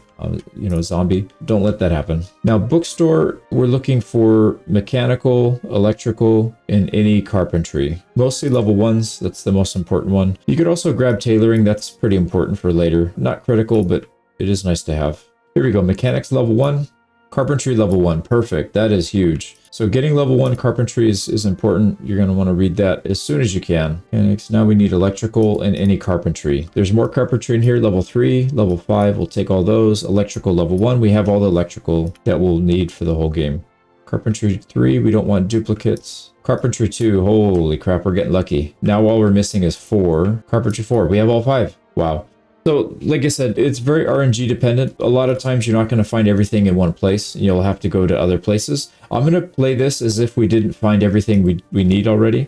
Because, like I said, most likely that's what's going to happen to yours. So, let's go to the map. There's a school down the road that we came in. So, the one that's on the church, if you follow that road all the way down, there's a school down here that has a library. There's some books in there. There's also books in all these houses that we passed up. So this is not a high density area. Most houses will have maybe 1 bookshelf. Sometimes they'll have 2. So this is not my first choice for where to look for books. But if you don't find anything in some of the high density, like the school, the bookstore we just went to, then you could start checking these houses. But I think the first stop you should be doing is down to the school if you don't find it at the bookstore. So again, we're going to go back towards the church. And let's actually keep an eye on our weight here. We don't want it to go down below the 2 up arrows. So I'm going to leave the screen up. Here we go. We got zombies. So I'm going to conserve a little bit of our stamina here just in case we get into big trouble. Most likely you won't though. Like I said, these guys are pretty easy to outrun or outwalk. Technically, you don't even have to outrun them. You just walk faster than they do and you'll be fine. I do want to check some cars. As I mentioned, you should be checking cars that you walk past just to see if there's a key in them. So you go up to the car, you press E to get in, check the glove box for a key. Oh, this one has a key.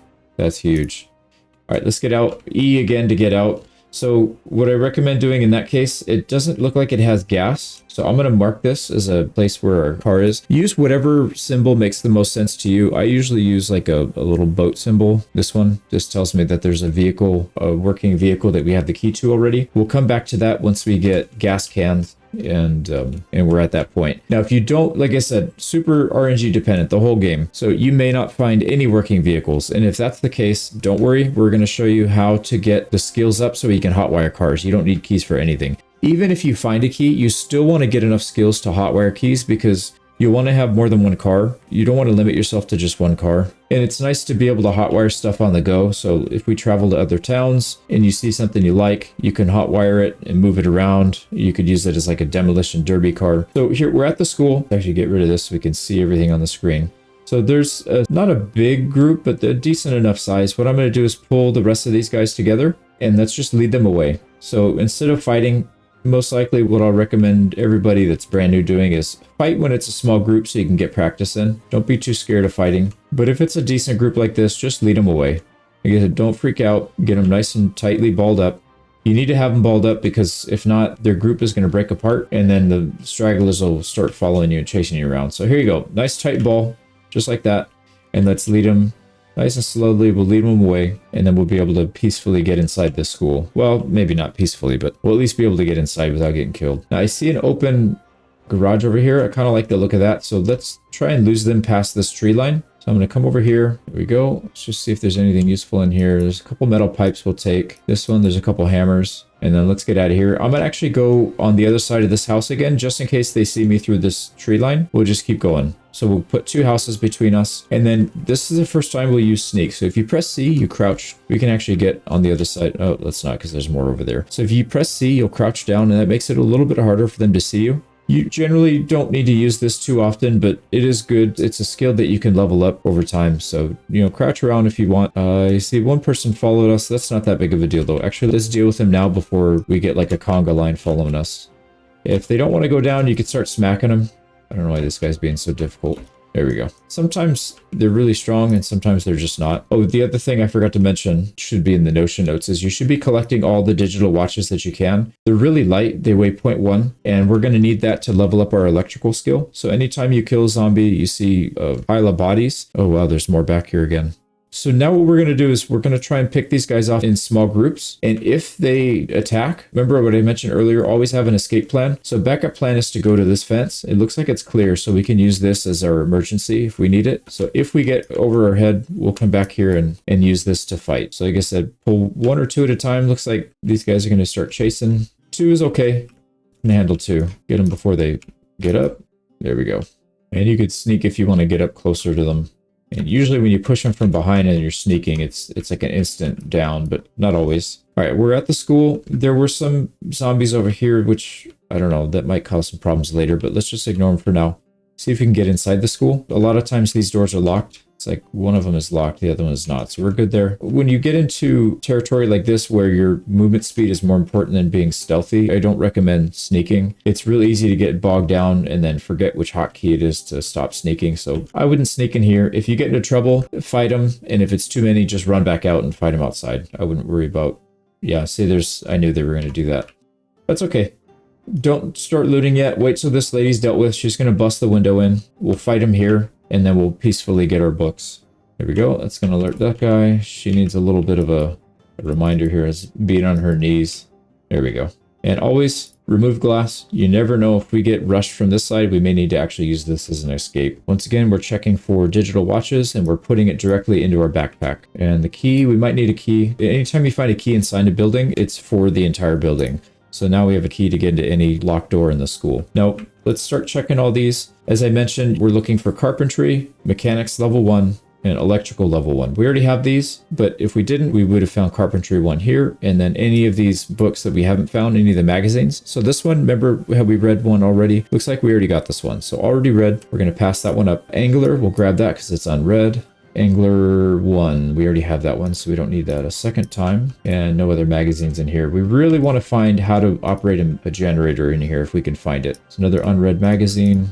And just go one by one. Electronics, these aren't that good, but just take them anyways. I usually like to collect all the magazines just because I can. Here we go. More electric, hunter, metalworking. All the magazines are good. Good cooking. I don't think we're going to get lucky here with that generator magazine, and we're not, unfortunately, but we will take another hunting magazine. So pretty good. If we didn't have any luck with that bookstore, we would have at least found some carpentry books here. That's never a bad thing. Now, if you don't have a backpack, if you're at this point, like we found a backpack off of somebody's body, if you haven't had any luck finding a backpack, this is also a great place to find one. All these lockers will have backpacks in them. So just go down and check them. You can see here a school bag. So I'm going to drop this on the floor so we can get rid of all the stuff inside it. Just click and drag it on the floor. And then we don't need it right now. We can just put it in our backpack and then we'll have a spare one. If we need more, we can equip it in our offhand. Other items that you should be looking for: video games, these are fine. It's the same thing as the digital watches. You deconstruct them or you dismantle them. Earbuds as well. You can use these to level up your electrical, and we don't want to do that yet. Oh, here we go. Lunch bag. Be on the lookout for lunch bags too. If you find something, you can eat all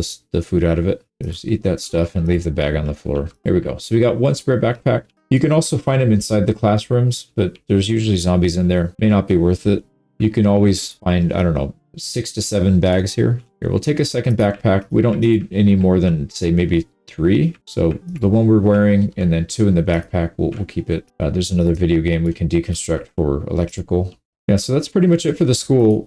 I'm going to look for a little bit more food here. Got some donuts. That's always good. We eat the rest of the food there. Oh yeah, see, look at how many backpacks there are. There's 3 backpacks in this one. It's crazy how many there are here. Let's grab one more. Yeah, might as well. Now, the rest of the school, there's not a whole lot here that we need right now anyways. We can go over here to the lunchroom or the kitchen area, see if there's any food. There's some salami we'll take. That's going to help us out. Let's check our calories. It's still going up by 2, so let's hold off on eating the ice cream. And you can see here, there's plenty of food. We have a decent amount back at the base. If we're going straight back to the base, you can take this, put it in your freezer, and then cook it later. We'll show you how to cook in just a minute, but I think this is probably okay. Mayonnaise we'll definitely take. That one's really good. That one gives you a ton of calories as well. Okay, so I think that's probably it. If you're brave, you can just go out any door and just kind of sprint out so you don't get caught. If you're not too comfortable with that, just go back, retrace your steps, and go out this door because you can actually see what's on the other side. This one, you kind of have to just take a leap of faith here. So another thing we should be collecting is garbage bags. We're going to need garbage bags to do rain collectors, and that'll solve our water problems. There's also trash cans. So any dumpster is going to have it, any trash can is going to have it, and you need 4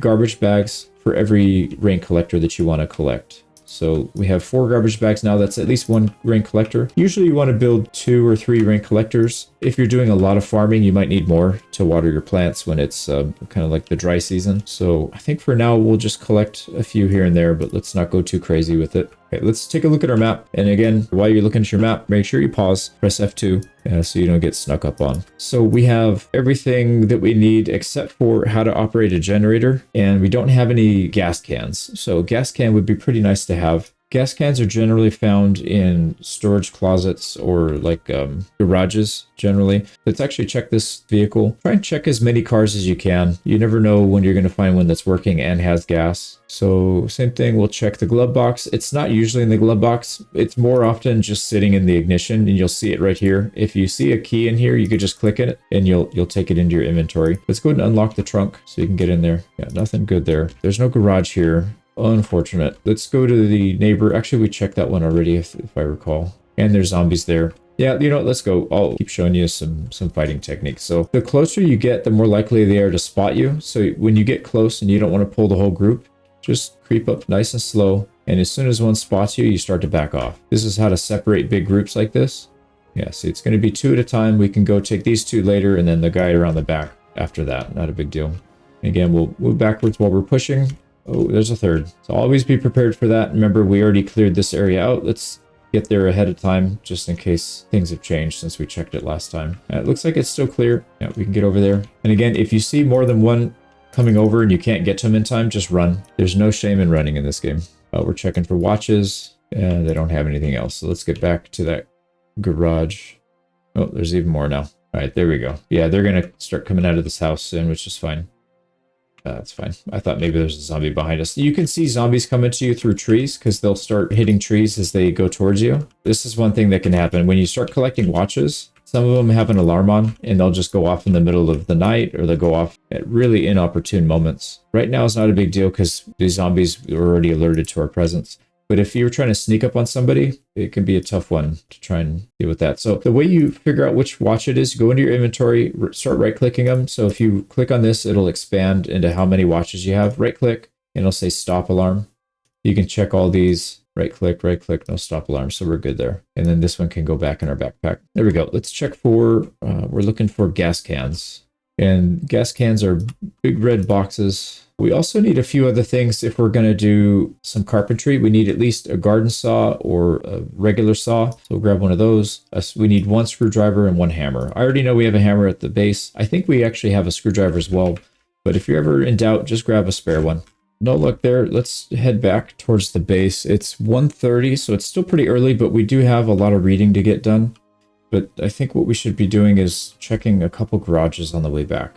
Now, these 2-story homes will always have a garage, and they're usually a little bit nicer. They have windows that you can break into. These single stories, sometimes they have a window, sometimes they don't. Like this one, I don't think has a window. Does it have one on the side? No, it doesn't. So the only way to get into this garage is to find a key, get lucky and find a key, or to beat this one down. And it's going to take a while to do that, so we're just going to skip doing that. We will head up here and check some of these garages, though. Again, if there's one-offs, just fight them. If there's too many, lead them to a fence or lead them around a corner and lose them somewhere. Now, here's a trick. If you see bush like this, notice how it'll slow your movement down significantly. You can get around that by holding right-click. Your movement speed while you're in this animation isn't affected by trees or bushes. Now, right now, it's really slow. That's because we don't have a skill leveled up yet. Over time, you will level up your nimble skill, and the higher the skill is, the faster you move in this animation. So in the later games, in the late stages of the game, you can just almost, you know, fast walk through these things. So really fast, and zombies will always get caught up in it as well. So keep that in mind. All right, let's check this garage. This one unfortunately broke when we were trying to open it, so we have to smash it, clear the broken glass, and then get in quickly before we get surrounded. All right, let's check all these. Yeah, nothing good in there. And a box of nails. You know, we could take a box of nails. It's one of those items that's on the important shopping list, but it's not critical for now. But, you know, if you find it, you might as well just hang on to it. Let's also check. Oh, we see a generator. Perfect. So we need 2 generators. Oh, man. These windows are not playing nice. All right, so 2 generators. We're going to press M to go to our map, pause the game, and then we'll want to put a generator mark here. I usually use this little atomic symbol as the generator mark. I'm going to go and remove our car symbol here and move it down a little further so it's not blocking. There we go.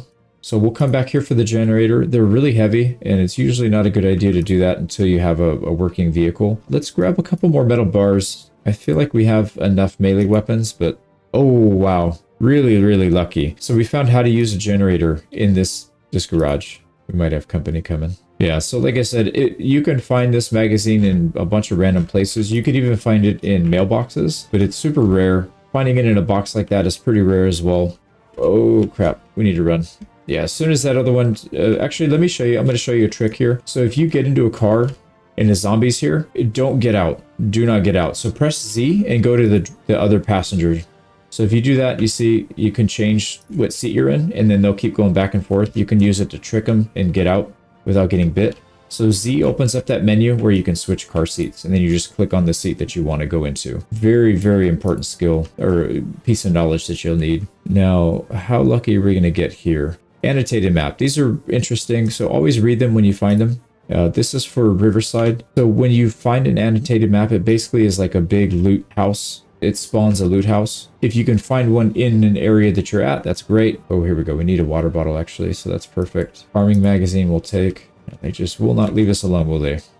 This guy's got leather gloves, and they look like they're in good shape. Those are pretty nice to have, so we'll take that. It does give us some protection on our hands, and it makes us look a little bit sleeker. Wrench. I don't think we need another wrench. We have quite a few melee weapons, and I don't want to just start collecting way too many. Usually I end up collecting way more than I need. So we're looking really strong here. We pretty much have what we need other than maybe another generator. And we need some gas cans, actually. We do need that. This guy is by himself. Let's just clear him. And it's usually good etiquette to not kill zombies on the street, because when we start driving, you're not going to want to drive over bodies.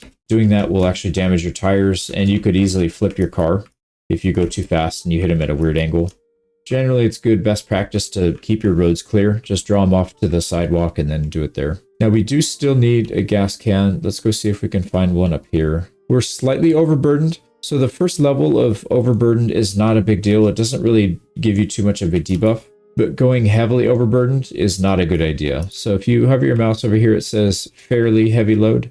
It'll start telling you that you're severely overburdened, you know, the further in you go. Let's use the fence here for this. Oh, too many. Gotta run. Immediately, as soon as you know you're going to miss one, just run. Don't ever take a chance with the fence. Fence fighting is incredibly dangerous. Actually, this is, even for me, this is a little bit risky. If you want to fight them normal, you could do that. Just be aware, this is usually a bad idea in the early game, because what happens is the further away you move, the more zombies are going to join. So it takes forever to kill one. And then if you have 4 or 5 following you, it's going to take you even more time. And that's why I usually recommend thinning the herd at least. Yeah, see, 2 at once is not a good idea. If you see 2 go over the fence, just run. We can, however, clear this guy. So that'll work. And he has a nightstick on him. We'll take that. That's a really good melee weapon. We can come back here and maybe finish these off. Yeah, see, it's dangerous. They're starting to lunge at me, which is not good. So what I'm going to do instead is take them to the fence. And hopefully we can get a cleaner fight here where it's just one at a time. Or a cadence that we can keep up with. Yeah, this is fine. So, like I said, high risk, but it's also very high reward. And once you get good at it, it becomes much less of a risk. Well, we're taking watches off the bodies. Always check the bodies. This guy had a pistol on him. If you're collecting firearms, you can. They do have ammo in them. I'm just not going to. We're not going to use it for the purposes of this guide, but it's never a bad idea to collect more stuff than you need just in case. We need to eat. I think maybe we'll eat the ice cream. And we need to smoke because our grandma is getting really agitated here. There we go. This moodle, moist, this means, oh, it just went away. But that moist moodle means that you have a lot of clothing on and you're doing a lot of physical activity. If you have a lot of clothing, it soaks up the sweat and it makes it harder to dry off. So you can remove clothing to dry off. It's not really that big of a deal though. It just makes you use more liquids. So you go through your water. So we have water in a saucepan. We'll end up drinking more water quickly if we do that. Not really that big of a deal. It can become an issue if you don't have a secure source of water. And in this case, we still have water on, so it's not that big of a deal. Nothing good in here. There's some more stuff we could take, like a hammer, but I think we already have enough melee weapons, so let's just get out of here. Let's go back and drop off some stuff at our base. I don't really want to drag these guys back to our base, so we'll probably maybe take them to the church and then dispatch them there. Or we could fight them right here. There's only 4 of them, and they're spread out a little bit, so we might have some time. There we go. All right, nothing good there. Let's keep moving. And I don't remember... Yeah, see, we didn't check these bodies for digital watches because it just wasn't important yesterday. I think we were mostly focused on other things, but... we can sweep through, make sure that everybody's picked clean. Also, we're fairly overburdened, which means we're probably holding too much stuff in our main inventory. It looks like our school backpack is heavy too, so we just need to go back and drop stuff off. Earbuds, we'll take those. Check this pile of bodies, and then we'll head back to our apartment. All right, we found a couple watches there. Here we go, Toys R Us walkie-talkie. This is another one of those items. The thing with the walkie-talkie is it's a bit heavier, so you can't take nearly as many of them, but we're near our base, so we can afford it. You know, we did not check this van, did we, for a key? I don't think we had time. And the window's locked. Most of the time, the doors are going to be locked and you can't really get in. I'll show you how to deal with that. So don't ever break the window out on the driver's side. Always go to the passenger side to break the window. So you come over here and you press V, and you can have the option to smash the front right window. And then you can either press E to get in or press V and then enter vehicle. And we want to enter in from here. We'll check the glove box for a key. I don't see a key here. So we're going to press Z and go over to the driver's seat again. And we're checking for a key in the ignition. There's no key in the ignition, but we can unlock all the doors and we can unlock the trunk by clicking on these. So they'll be highlighted if they are locked. Let's check the trunk. Nothing really useful here. So we're going to pass that. Let's check these bodies.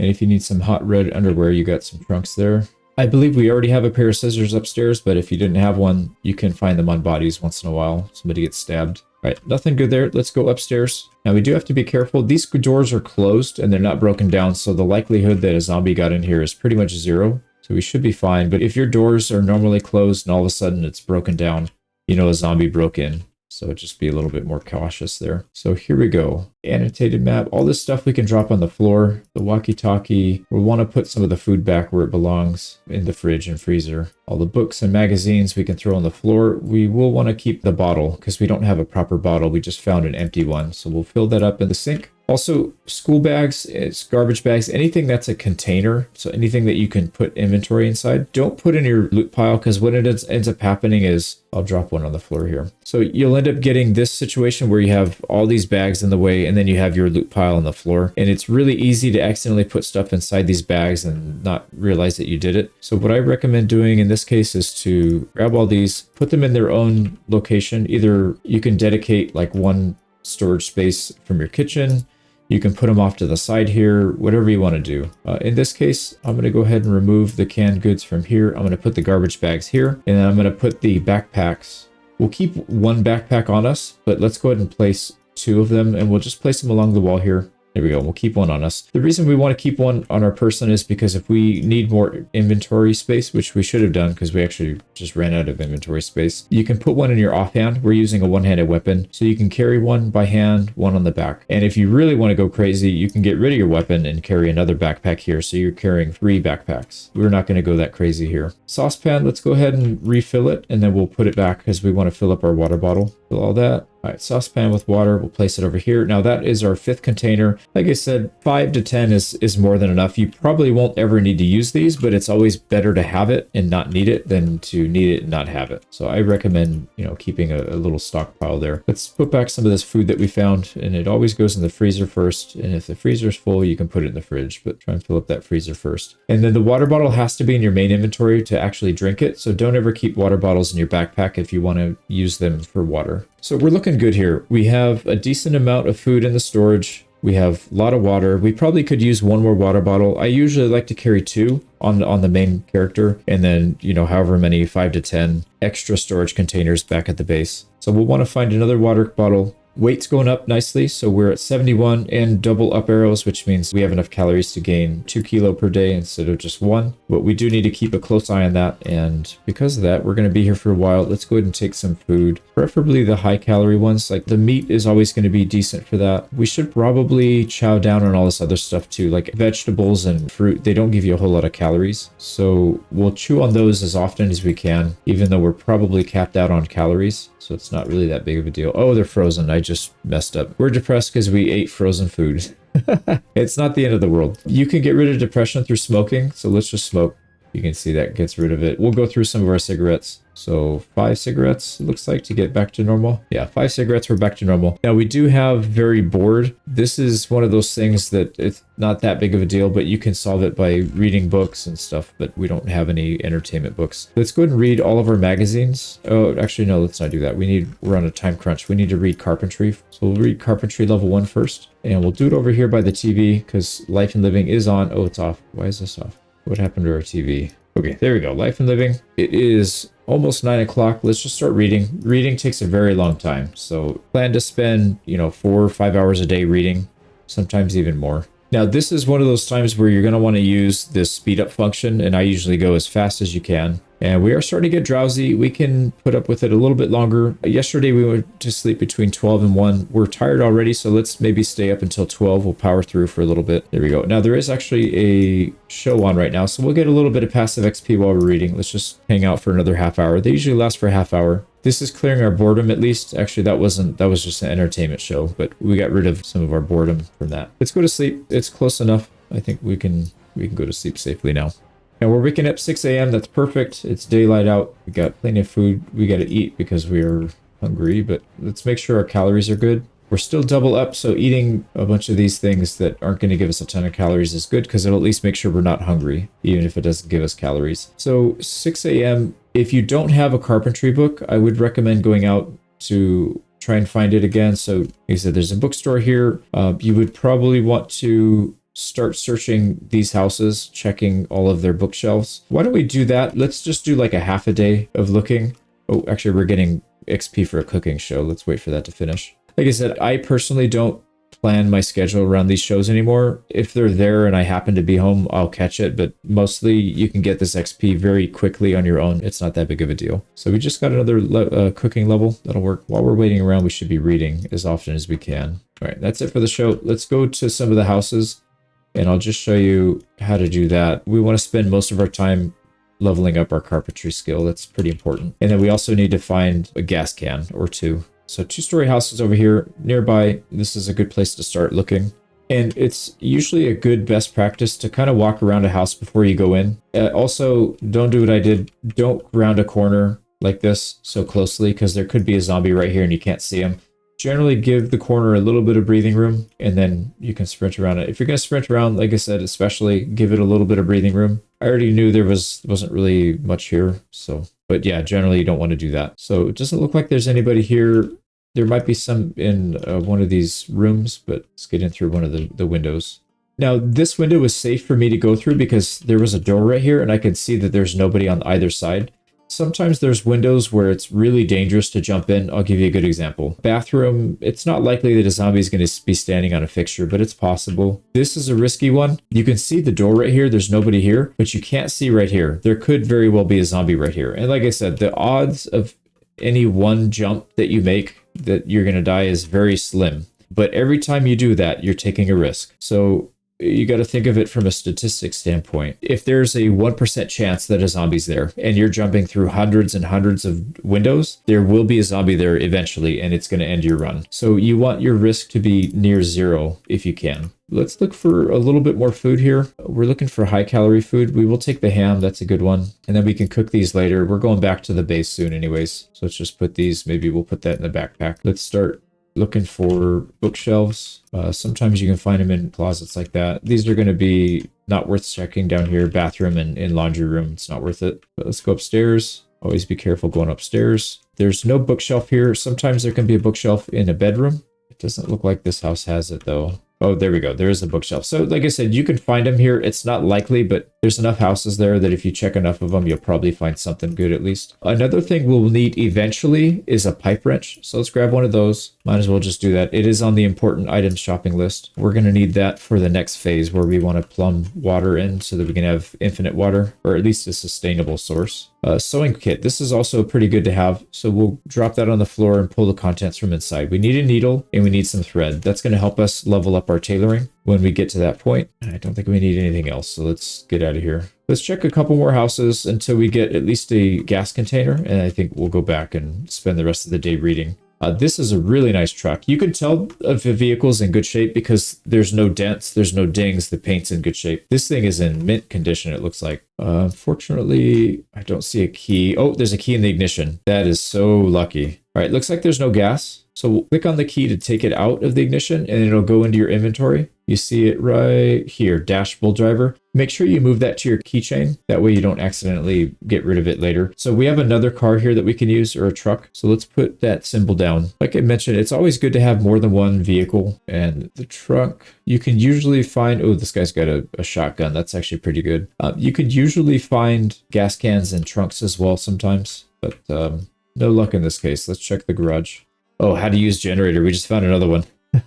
That is very, very lucky. So we'll take that. Well, we don't need to, but yeah, if we needed it, then that would have been another opportunity. Let's check the next house, or the garage at least. Checking for digital watches on all the bodies. Oh, somebody's in there. So he's gonna help break the window up for us. All right, this has got some interesting stuff. We're not going to take it yet, but we can come back later. It's got some decent clothing, camo gear, empty bottles. If you don't have a water bottle, these are really good. Actually, they give you the most water per weight is these Scotch bottles or whatever this is, like the hard liquor, not the wine bottles, but these ones. So I'll probably swap out the water bottles that we currently have and we'll use that one instead. It's a little min-maxy, but you know, that's kind of how I am. All right, here we go. There is a bookshelf in there, so we'll go check that. Man, we are just having terrible luck with these windows. And always take a peek. Make sure there's no zombies going to sneak up on you when you're checking stuff. And again, not much. All right, we do need to get our calories going back up again. Let's eat this corned beef hash. Now, some items, especially the canned goods, after you eat it, you'll get an empty tin can. This is kind of junk. Just throw it on the floor. All right, I don't think we need to check upstairs. You kind of get the point here. There are bookshelves in houses. You can go upstairs. There's probably another bookshelf in somebody's bedroom. Usually the master bedroom. We will take the chips though. That looks pretty good. More cigarettes. Let's try and get a gas can and then we'll go back to our base so we can start working on carpentry. There's another generator. There's our second generator. So we have all the generators we need now. A gorilla radio. This is pretty good actually for farming electrical, but we're not going to really be using that for a while. Don't think any of this other stuff's going to be too useful for us, but let's pause for a second, go to the map, and we'll put a generator icon right there. When we get our cars working, when we get gasoline in them, then we can come back and pick them up a lot easier. These things weigh, I think, 20 kilos, so they pretty much take up your whole inventory, and they guarantee you're going to be walking around over encumbered. I do recommend once you're comfortable fighting, try and be very aggressive with your combat. The reason is you want to get these guys out of here before they start to group up. So waiting, 5-10 seconds can be the matter of actually winning a fight or getting surrounded and killed. So, or just having to run away, which is equally annoying. Still haven't found a gas can. Let's keep going until we find a gas can. We're going to skip all the houses at this point though, and we're just going to be looking at garages. We already broke into this one. It looks like we do need to get more garbage bags. We have one set, so one set of 4. We need another set of 4. Let's go check these 2 garages in this van.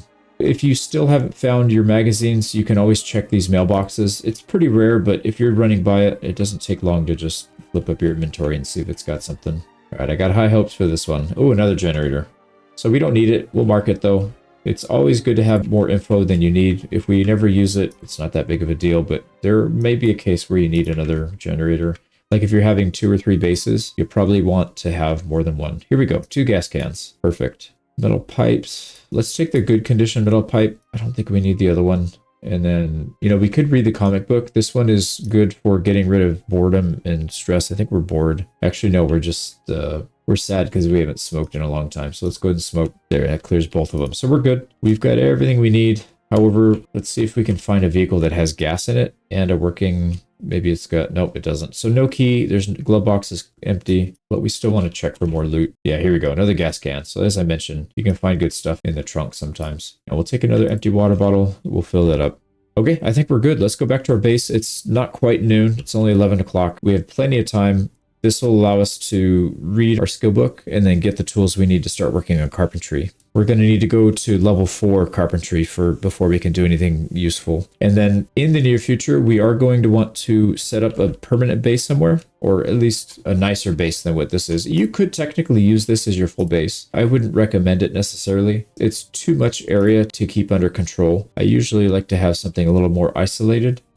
Being on the second floor is nice though. So you want to start thinking about where you want to put your permanent base. I'll show you a few good locations, but one thing at a time. Let's get back and get all this stuff dropped off. Let's fill up all the bottles. Now, as I mentioned, the water bottles that we'll want to keep are these ones, these alcohol bottles. Because if you'll notice right here, I believe they have the same amount of liquid in them, but these bottles weigh 0.8. These ones only weigh 0.7, so they're slightly better. Like I said, it's a bit min-maxy to be honest, but I'm going to drop off these water bottles, the regular ones, and we'll hang on to these. Now you can favorite these so that you don't accidentally get rid of them. If you favorite something, you cannot physically move it out of your inventory. You can't move it anywhere. So that's good. In this case, if we pick up more water bottles, I'll show you what happens here. If we pick up these 2 water bottles, now it says we have 4.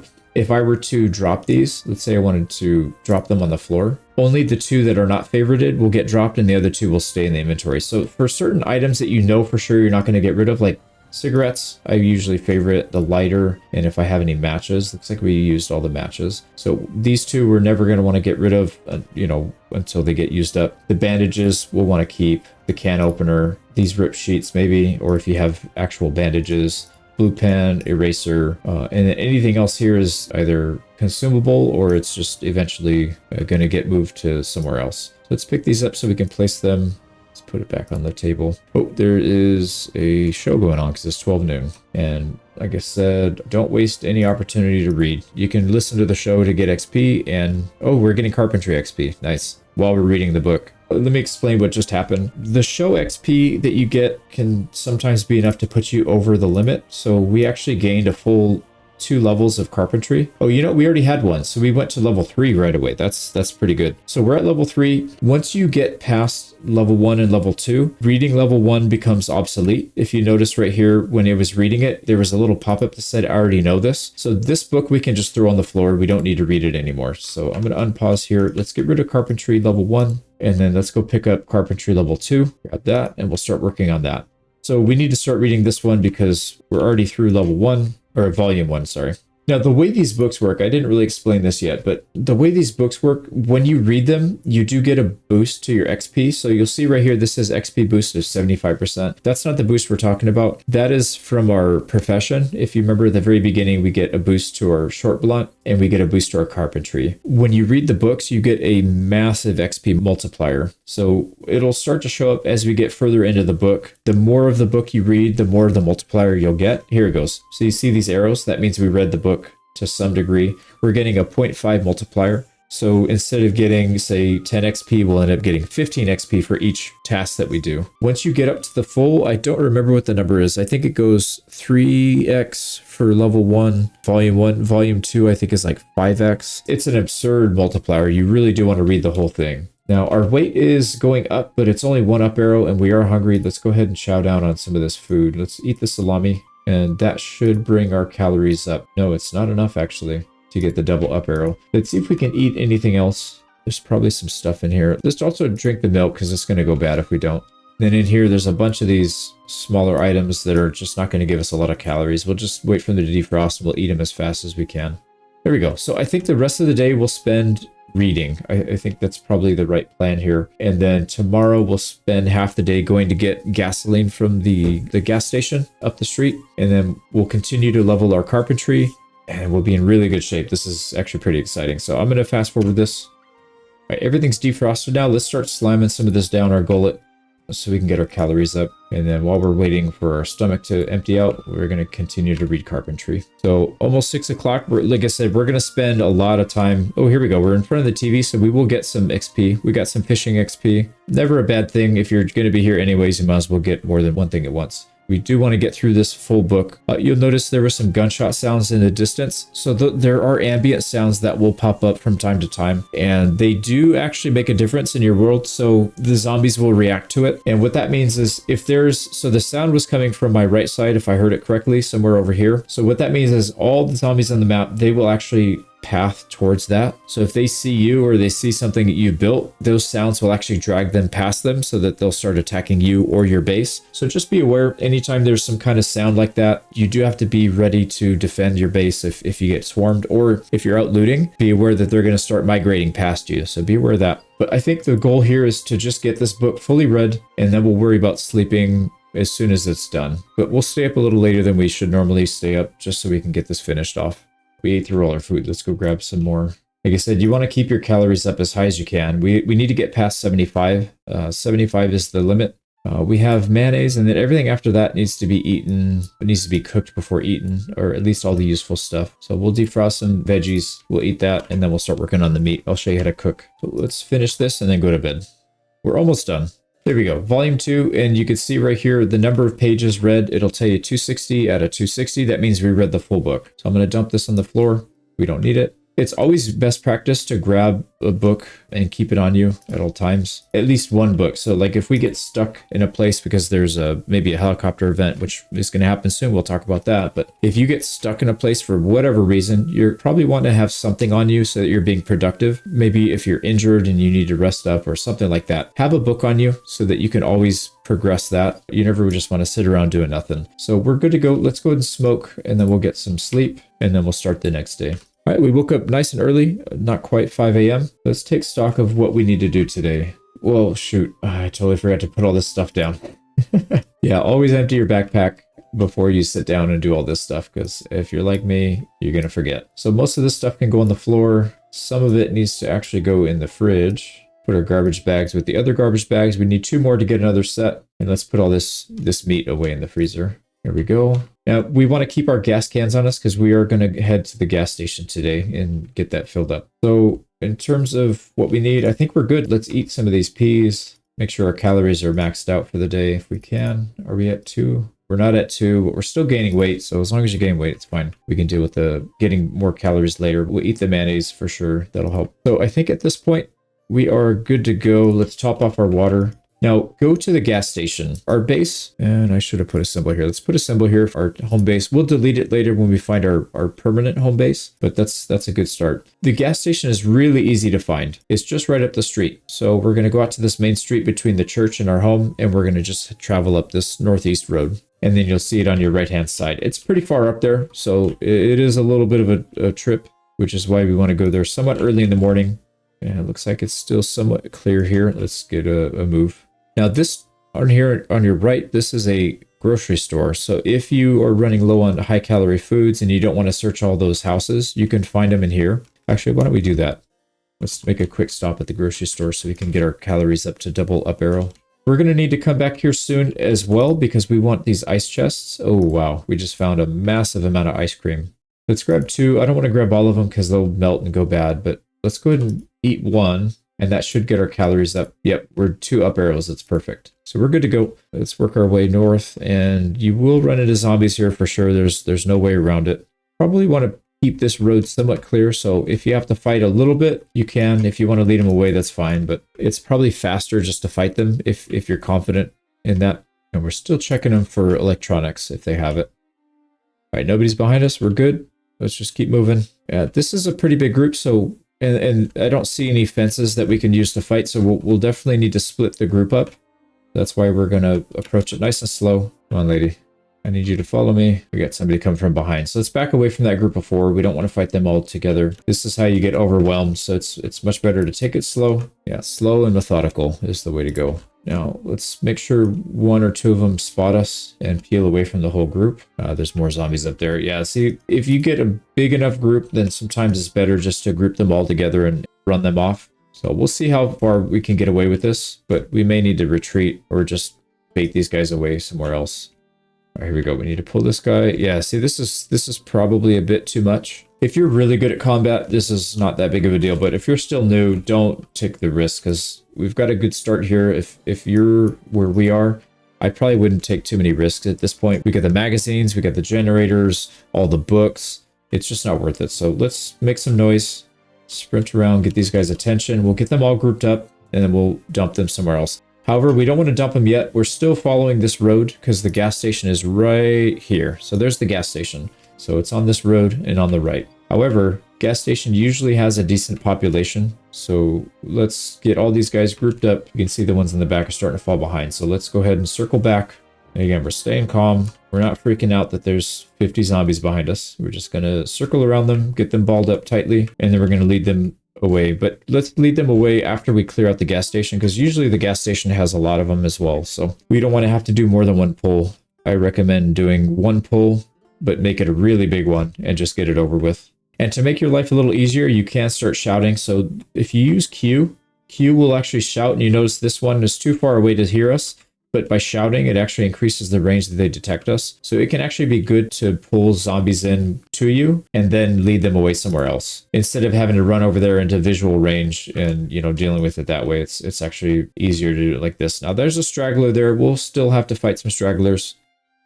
You're never going to get 100% because they don't always cooperate. The tighter of a ball you get them into, the less stragglers you'll have to deal with. But just be aware, it's never going to be perfect. There we go. So nice tight ball. They're grouped up nicely. Add him to the fold, and then we'll pull them up here. There's more up here. We'll lose them behind the trees and then come back. All right, this guy's probably going to follow us. Beautiful. Now let's start shouting. Get these guys starting to follow us. Same with here. Like I said, as long as you've got a game plan, it doesn't matter how many zombies are following you. You'll be just fine. Just don't turn sprinters on. If you have sprinters on, you're screwed. But for what we're doing, this is like a walk in the park.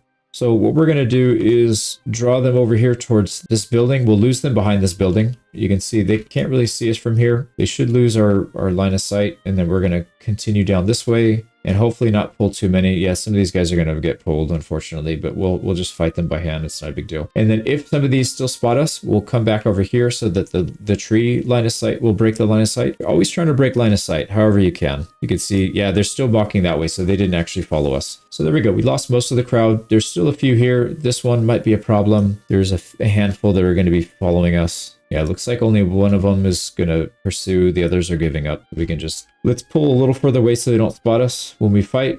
And then let's take this one out. All right, that zombie doesn't seem to care. And then before you get gas, always do a quick lap around your gas station. Just make sure it's really empty and not just that it looks empty. Because sometimes you'll be filling up gas and then a zombie will come around the corner. You could tell you can't see beyond the corners here. So it's always a good idea to do that. Take the trash bags as well. There we go. Let's take a quick look around. This zombie doesn't seem that interested, so we'll get gas right here. So to get gas, you have to have a container on you, and then you right-click the gas, the actual handles, and then right here you can see fill all. So it's going to fill up all these gas cans. And it's going to make me click for all three, but that's all right. Let's get all three of them filled up. And they're really heavy, and we want to put them back into our backpack. So let's put it back in our backpack so they don't take quite as much space.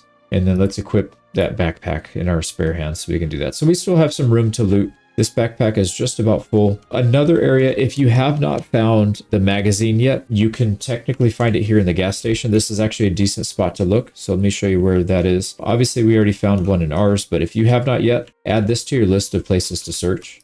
Right over here, there's a rack of magazines. You can see we've got lanes, auto. I don't know which ones of these we have. Let's just take them because they're light. Annotated map, we want to read that. So there could be a generator magazine in the gas station as well. Only 2 racks, but there's a fairly high chance that it shows up there. And then there's some DVDs over here, but let's not even talk about that because they're not all that useful. Let's just start chowing down on some of this stuff. A gas station is a great place to find high calorie food because most of this is just junk food, which is great for us. Flonkies, candy, all that stuff can be found here. And then also there's cigarettes. If you need cigarettes, you can usually find it up here at the front desk. You can see right here, 40 cigarettes, we'll take that, and some matches. There is a back room here that has a lot of stuff. If you haven't found anything good, here we go. Another annotated map. Rosewood. Okay, so I think we already have that annotated map, unfortunately. Yeah, we'll take all the chips. We'll eat the chocolate so we don't get depressed. More gas cans. We already have 3, and it's probably enough. for what we're trying to do. We can come back later and grab it, fill it up. There's that. And if you're still not secure on all of your other items, water bottles, things like that, there's tons of water bottles downstairs. You can actually make this. Let's pause it for a second. This is actually a pretty good spot for a permanent base. Usually you want to be off the ground floor so that you're not accessible if a zombie horde comes. So you could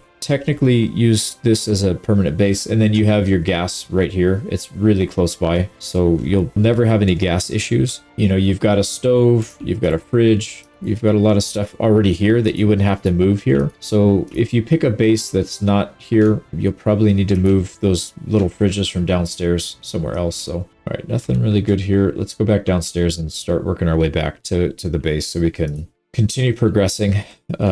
Yeah, these little mini fridges is what we're going to use to freeze all of our food. They're really, really efficient and good to have. Don't think we need anything else. Let's maybe grab a trash bag, garbage bag. That's 3. There's some dumpsters back here that we can get more. Although I feel like we're going to attract some attention here by coming back here. Let's grab these 2 trash bags. There we go. All right, let's get out. Now, if we're really lucky, we'll find a key in one of these cars, because we can just fuel up these cars right here. And again, we're using Z to open up the driver menu. We can switch to the driver's seat. There's no key here, and there's no key in the glove box. He's got some good stuff in the trunk, but let's deal with this. Still collecting watches. Doors are all locked. Let's bust open the window on the passenger side. No key and no key. We'll just leave this one alone. All right, one more zombie for the road. Oh, there's always one more. So if they start to pile up, we'll just run. We can drag them to another annotated map. Let's read that. All right, West Point, we don't need that right now. I forgot what I was going to say, but let's head back to the main road. We're going to hang a left and go all the way back towards the church where our temporary apartment base is. And if you want, you could stop, clear out some of these zombies and start working on these cars, seeing if you can find another car with a key in it. We already have 2, so I don't want to spend too much time fighting zombies. Like that one, there's 4 there. I don't want to deal with it. This one, there's only 1. I can see 1 peeking out. We could check this one. This van looks like it's in great shape. Like I said, as long as there's no dents and scratches in the paint, then you know it's going to be in good shape. Oh, actually here, sometimes if you're really lucky, well, not really lucky, this happens a decent amount, but it's not super common. You'll find a key on the floor, and it's usually connected to the vehicle that's closest to it. So if you look right here, Spiffo van key, that's exactly what we need. So let's put this on our key ring. You can see now this little icon pops up. We can unlock it and get in. There's another annotated map. We're finding a lot of annotated maps here. All right, by pressing W, it tries to start the engine. You can see it's not having any luck. It's because the fuel's out. Fortunately, we have fuel. So let's go fuel up this car. You want to stand back towards the back of the truck or whatever vehicle it is. Press V, and you see this add gasoline icon. So we need to get the gas out of our storage, and then we'll start filling this thing up. Now, if you go back, we can start this thing right up. There goes. Driving is a whole nother topic. I would just say in the beginning, drive very slow. It's the same keys that you use to move around, except you can't use your right mouse button. You can use your right mouse button to look around, but it doesn't change anything with your driving. So, you know, W to go forward, A and D to change left and right. We're actually going to go back to the gas station because we need to fill this thing up completely with gas. The gas can that we had didn't really fill it up all that much. What you need to do is park it kind of close, but not super close. And let's see how many people are following us, because that could be a problem. All right, they actually didn't follow us completely. We'll fill up our gas can as well, because we did empty one of them. And then because we have a nice vehicle here, we could start using this for storage, because it's way better than putting it in our backpack. Let's get these gas cans out, because they're super heavy. Oh, we did actually attract something. Put our weapon away. Okay, no big deal. So I mentioned earlier, before you fill up gas, this is exactly why, because you can't even see them until they're on you. So let's take a quick lap around, make sure there's nobody that's going to be contesting us here. And it doesn't look like it. So yeah, we can fill up the gas. So the way this works is you park your car kind of close to it, you press V, and then you'll see this pop up. If you're too far away, let's say you parked maybe over here and you press V, it's not going to show up. This won't show up. So you just have to reposition. Or if you park on the wrong side. So the gas is usually on the left side. So make sure you park on the left. Sometimes, I don't know if all cars are like that, but most of them are. Let's go ahead and refuel. These gas tanks are huge, so it will take a little while to fill up, but it means that you're going to be driving for quite a long time before you run out. So that's always good. Okay, as I mentioned before, with the car, drive slow. You can drive a little faster on the straightaways, but if you're starting to get into the parts where you have to turn, just go slow because it's really easy to hit the wrong button and accidentally veer off the road and hit a zombie or, hit a light pole or something like that. You don't want to ruin your car. It's a real pain in the butt to keep these things maintained if you're crashing into stuff all the time. So let's go back to our base. Here we go. We're already there. And I'm going to go ahead and park this thing right out front.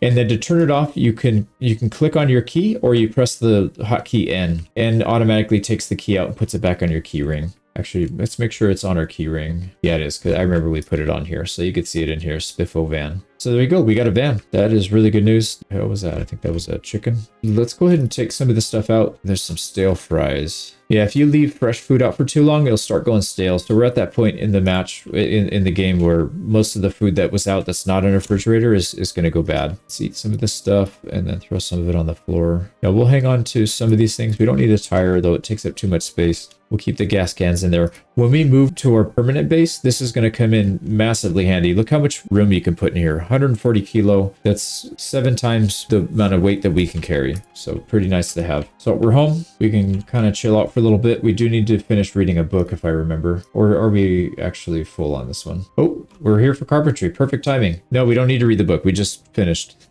Perfect. All right, let's go ahead and offload some stuff. And we've got more garbage bags. We're up to 11. One more and we can get 3 containers. Not too bad. Now we need to start working on the next book. However, for the purposes of this, we're at level 3. Yeah. So the purposes of this guide, you can get away with stopping at level 4 carpentry. I do highly recommend going to at least level 7. I think anything past level 7 is just cosmetic and it doesn't really change too much, but level 7 is probably the most important one. Level 4, you can still get away with it, but let's grab some tools that we need to actually do some deconstruction. So garden saw, a screwdriver, and at least 1 hammer. We could put that on our belt loop if we need to use it as a weapon, but those 3 items, you can deconstruct pretty much everything that you'll need. But I'm going to play this as if we weren't at level 4. So like I said, we got kind of lucky with reading the books and then catching the show at the right times. But let's push it up to the next level. So we're going to spend some time reading this book right here, Carpentry, Volume 3. We have, let's see, it's 3 o'clock in the afternoon. We got another 9 hours or so. I don't think we can read this book in 9 hours. It's going to take a little bit longer than that, but we'll see. We might need to wake up early and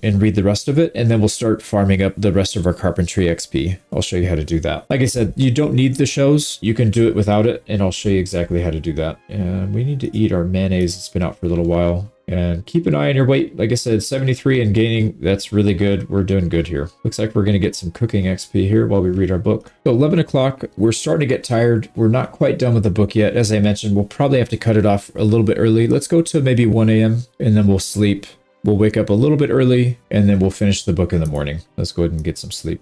There we go. Woke up at 6:20. We're getting some cooking XP. Let's finish the book after we eat some ice cream. It's always the breakfast of champions, right? Let's finish this book. There we go. We just finished our volume 3. Let's drop that. And if you want to continue, which I do recommend at least getting to volume 4, get that done. You don't have to go to level 10 carpentry, but if you can get to like level 7 or level 8, that's probably a good spot to stop. So now that we have our multiplier, you see here, we actually get 8 times the XP. So if you would normally get 10 XP, you're now getting 80 XP. It's way, way easier to gain these levels if you have the books. I don't recommend going past level 1 or 2 without having skill books. The grind is literally, it's not impossible, but it's pretty much impossible. So let's start working on that. Oh, nice. We're at 75 kilo. We just lost our underweight status. So now we still want to gain weight, but we have to be careful not to go too far. You will start to go overweight if you go above 85 kilograms. So usually what I like to do is get around 82 or 83, and then I'll scale back my calorie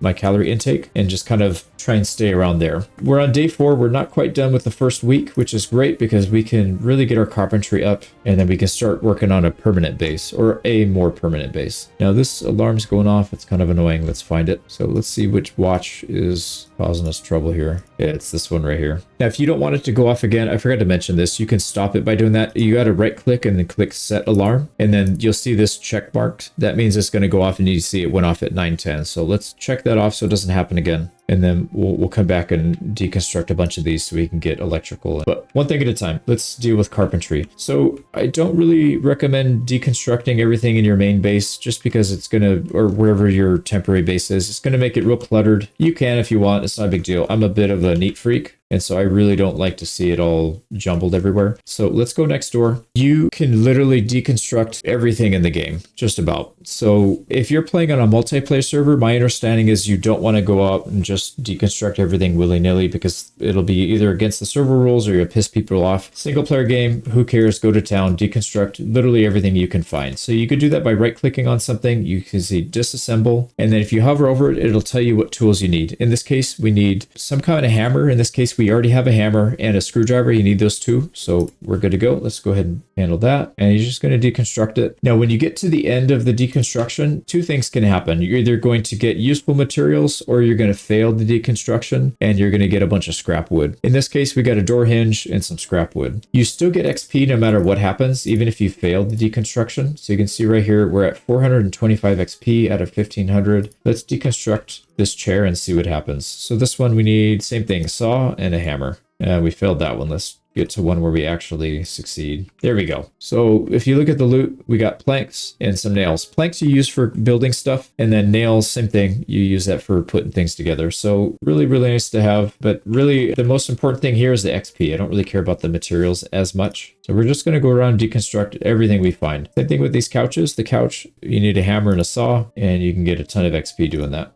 Get rid of all these doors. It's going to look like a ghost town in here. You can also get rid of cabinets. So let's disassemble the counter. Now this one you can't because it has a sink on top and you have to get rid of the sink first before you do the counter. To get rid of the sink, you have to have a propane torch and a welding mask. That works on your metalworking skill, which we're not going to cover in this guide. That'll be for a different video. But if you want to do metalworking, you could do it on that. Same thing with the toilet and the bathtub. You can deconstruct with that stuff.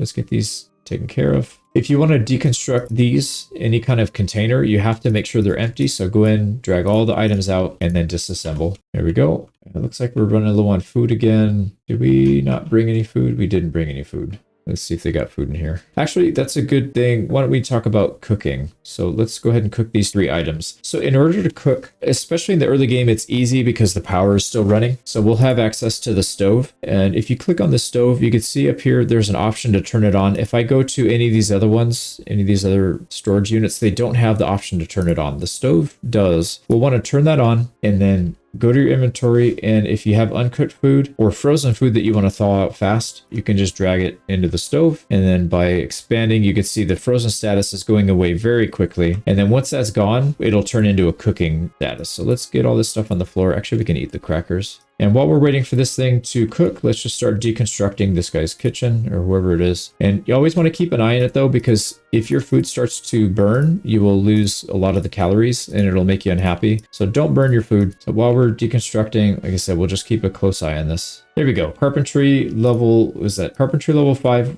Let's get to 6. We'll read another book and then get level 7. And let's just wait for this to be done. And we're going to eat this steak like right out. We're not even going to put it in our inventory. Let's just put it right in our stomach. Make sure our weight is still going up. It is. We're at 76 kilos. So we're doing really nicely there. There we go. Most important thing here, after you take all your food out, do not leave this on. If you leave this on for a long enough time without anything in it, it will burn the whole place down. So it'll catch fire. The fire will spread to the whole building and you'll lose your whole temporary base. Not a good thing. So anytime you cook, make sure you double, triple, quadruple check. Turn this thing off. Do not leave it on. And let's finish deconstructing. Now, you do get different amounts of XP depending on what you're deconstructing. The best amount of XP you'll get is from deconstructing beds. So that's usually a good place to start with if you're trying to gain XP. But it's still a good idea to just deconstruct everything. It doesn't cost you anything unless you're planning on using these later, which we're not. We're not going to use this base. This is all going to, it doesn't matter if this is empty or not. So this place is pretty much done in terms of woodworking. We can't deconstruct anything else. Let's go to the next. So that's it. That's how you farm carpentry. You read the book, get your skill XP, and then come through here and just take everything apart. You can do this especially in the neighborhoods where there's a bunch of houses because they have a lot of couches. There's beds in every bed in every room. Huge amount of stuff you can deconstruct there. All right, another one down. Let's go to the other side. We'll get these other 4 deconstructed. So let's look at our skill. We see we're almost to level 6 already. It is once you have the skill books down, it's really easy to gain levels. It happens so fast. Now, once we hit that new level, we'll stop. We need to read the book before we continue because otherwise you're just going to be wasting XP. But we should be able to hit it here with this last apartment. There we go. So we need to immediately stop. Level 7, there's no XP bonus, so we need to go back and read that book if we want to continue. So again, we're going to continue the grind here. Let's go start reading Carpentry 4. There's no way we get this done in time. This is probably going to take maybe 2 days or so, but we're getting some XP for foraging here. Now you notice when you stay inside too long, you'll start to get some of these moodles pop up. You get sad and bored. Not the end of the world. As soon as you go outside, one of these will go. I don't remember which one causes. I think it's being inside causes boredom. I actually don't remember. One of these is caused by being bored. As soon as you step outside, it'll go away. It's not a big deal. And then the other one will go away as soon as you start smoking. So that one's not a big deal either. Let's stay up until maybe 1 or 2. Let's see if we get tired. Doesn't look like it yet. So we'll stay up a little later, try and get some more reading done. And then we need to finish off that. Like I said, level 4, you should be fine. Level 6, I believe, is where you can build stairs. And level 7 is where you can build a bigger container for water catching. So if you can only find the first 2 carpentry books, you'll be fine. If you can find up to 3 or 4 carpentry books, you're going to be good for the rest of the game, for sure. All right, 2 a.m. Let's get some sleep. We don't want to stay up too much past our bedtime. And we're approaching day 5. We still have a couple days for our first week, and you can see we've already accomplished a lot. Even though it may not seem like it, getting the skills up is probably the most important thing, and then we can start setting up our base. Let's continue reading, and we'll get XP from these cooking shows. There we go. So we'll finish our carpentry book. We'll head next door, get level 7, and then we'll head outside and do a few more things. All right, there we go. We just finished carpentry level 4, and we did get some XP from a carpentry show. So we almost have level 7 already. Like I said, carpentry is one of the easiest skills to level up, so I wouldn't worry about it too much. Let's go finish leveling this off to 7, and then we'll be good to go. There we go, level 7. Again, you can continue and get level 8 and then read the next book and get to level 10. It's fine. Either way is fine. But if you can get to level 7, that's the most important thing. So let's go back and let's pick up another book. We'll want to pick up Electrician. We do need to read how to use a generator as well, but we can do that at nighttime when we've got nothing else to do. Let's pick up Mechanics and Electrician. We need to read both of those if we want to get our skills up so we can hotwire cars. So that'll be the next thing. Like I said, we're not going to read them right now, but it's always best practice to have something on you that you can read if you get stuck somewhere and you need to just hang low for a bit. What are we doing now? Let's go outside. Let's deal with our neighbors real quick. Let's take a look at the map. If you're doing this right, like I said, your run may be going a little differently depending on what you found and what you haven't found. But this should at least get you to that point where you can get a couple skill books, maybe get carpentry up to level 4. And let's start talking about maybe finding a permanent base. There's a couple options. I do recommend the fire station. That's a good one. There's 2-story houses over here that are really good if you want a little bit more secluded area. The problem with the fire station is it's a little bit big. It's kind of a big area. That can be tough to deal with. This church is good. Not the church itself, but the 2-story building next to it is also quite good. There's a lot of space up there. The gas station up here is pretty good. The only problem with the gas station is it's so far from everything. Like all your loot's going to be down here, so it's probably good to stay down here. There's some secluded houses over here in the woods that can be decent as well, but let's maybe go over. I think what we should do is make our base over here in these 2 stories. They're really close to where we are, so we don't have to move too far. And the nice thing about this area is it has fences all around that are not breakable by the zombies, at least not in this current build. I think they're adding it so they can knock them down eventually, but it's still good to have a fence around your house. So let's head over there. You could drive if you want. I think we'll just do it on foot since it's so close. And I don't recall if we checked this van yet. It said you can never have too many vehicles. Yeah, this one doesn't have it, but we can take the walkie-talkie and another gas can. So we could probably grab that later. I'm not going to, but I would recommend keeping as many gas cans as you can find. It's never bad to have too many. Oh boy, we got some cars in the way. So that will make this a little bit more complicated, but I'll show you how to fix this situation in just a second. We'll clear that way out. So you can see here, this neighborhood is fairly quiet. And the nice thing is you have fences that zombies can't jump through. All we would have to do is barricade this area or just leave it open and let them come in and we can clear them manually. Not that big of a deal. I'm not going to do too much in terms of setting up a base. I'm just going to do the basics because that's part of the fun in this game is kind of figuring out how you want to set up your base.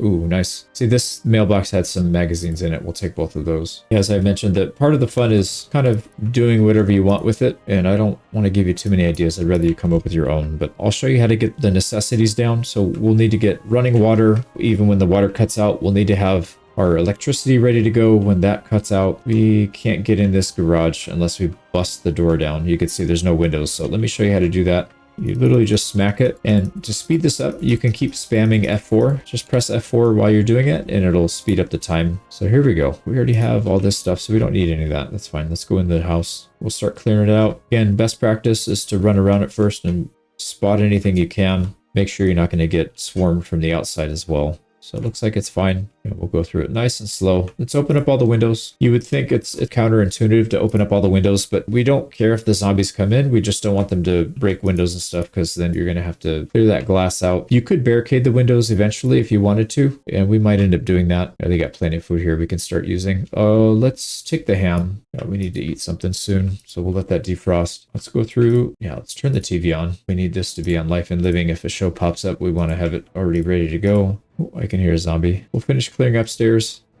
Ooh, man, that scared me a little bit.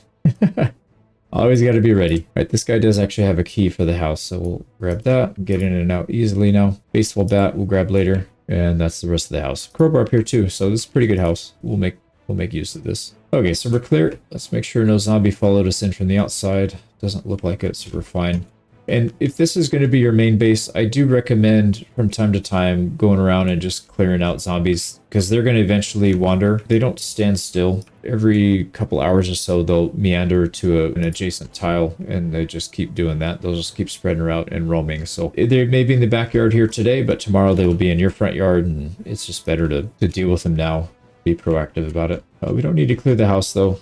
Let's just do that. We can go back and bring our van over here and start getting stuff ready. Unfortunately, no key in this car. This is a sports car, so this thing goes really fast. It would be nice to have, but we'll have to learn how to hotwire to be able to use that one. All right, so we scouted out a location for our temporary base. We can start moving stuff over here, and I think we'll try and get it set up before the end of the week. We still have 2 days to do it, so I think that's plenty, and then we can start working on some other skills. Now, our base is on the other side of this fence. This is not generally a good idea. I'm going to do it now. It's probably fine. We already cleared it out last time, but you can't see the other side. It's not usually a good idea to do a blind jump like that, unless you're very familiar with the area and you're pretty confident that it's clear. Oh, this one has a key in it as well. Yeah, unfortunately, it doesn't have gas, which we do have gas. We could fill it up. Key back on the key ring. Maybe we'll take that. This could be a good vehicle we can use to train our mechanical skill. We'll need to do that soon. All right, let's get back to our upstairs. Actually, we don't need to go back to the base. We scouted it out and cleared it. I think what we should do now is start working on our electrical and mechanical. Let me think about that, actually. Let's start moving our base because we can always do the skill books later. It's not that big of a deal. Now, these skill books we can leave because we already read all these. Everything else we'll want to take. But this is where good inventory management comes in handy. Let's go ahead and... How are we doing on our food anyways? 79. So we'll need to slow down soon, but not yet. Let's keep eating. As soon as we're hungry, we'll chow down on the whole ham. This is where we'll want to have multiple backpack. Let's put away our wrench here and grab another backpack. So right click, equip primary. Now you can see we've got 3 backpacks, 1 on the back and 1 in each hand. And we're just going to stuff all the things that we have on the floor here. Everything is going to go into a backpack. And as soon as one of them's full, scroll down and start filling up the next one. And then we got 1 more. We still got to grab all this water. Let's fill this one up.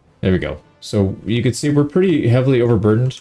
If we go to our main character, we're actually 34 out of 18, which means we're going to be taking damage every second that we have all this weight on us. As long as you're not getting attacked, this is not that big of a deal. This damage will stop at, I think, at maybe 70 or 75% of your health. It stops taking damage, and it'll very quickly regenerate. Taking damage in this game, as long as you're not getting bit by a zombie, is not that big of a deal. So I wouldn't worry about it too much. So we're going to go up to the back of our trunk. We're going to right click on our backpacks, and then the option to put in trunk shows up. So we're going to start throwing these in the trunk. All 3 of them go in there. So now you can see our weight is fine. We're not taking damage anymore. Not the end of the world. And we do have another backpack up here we can use as a spare.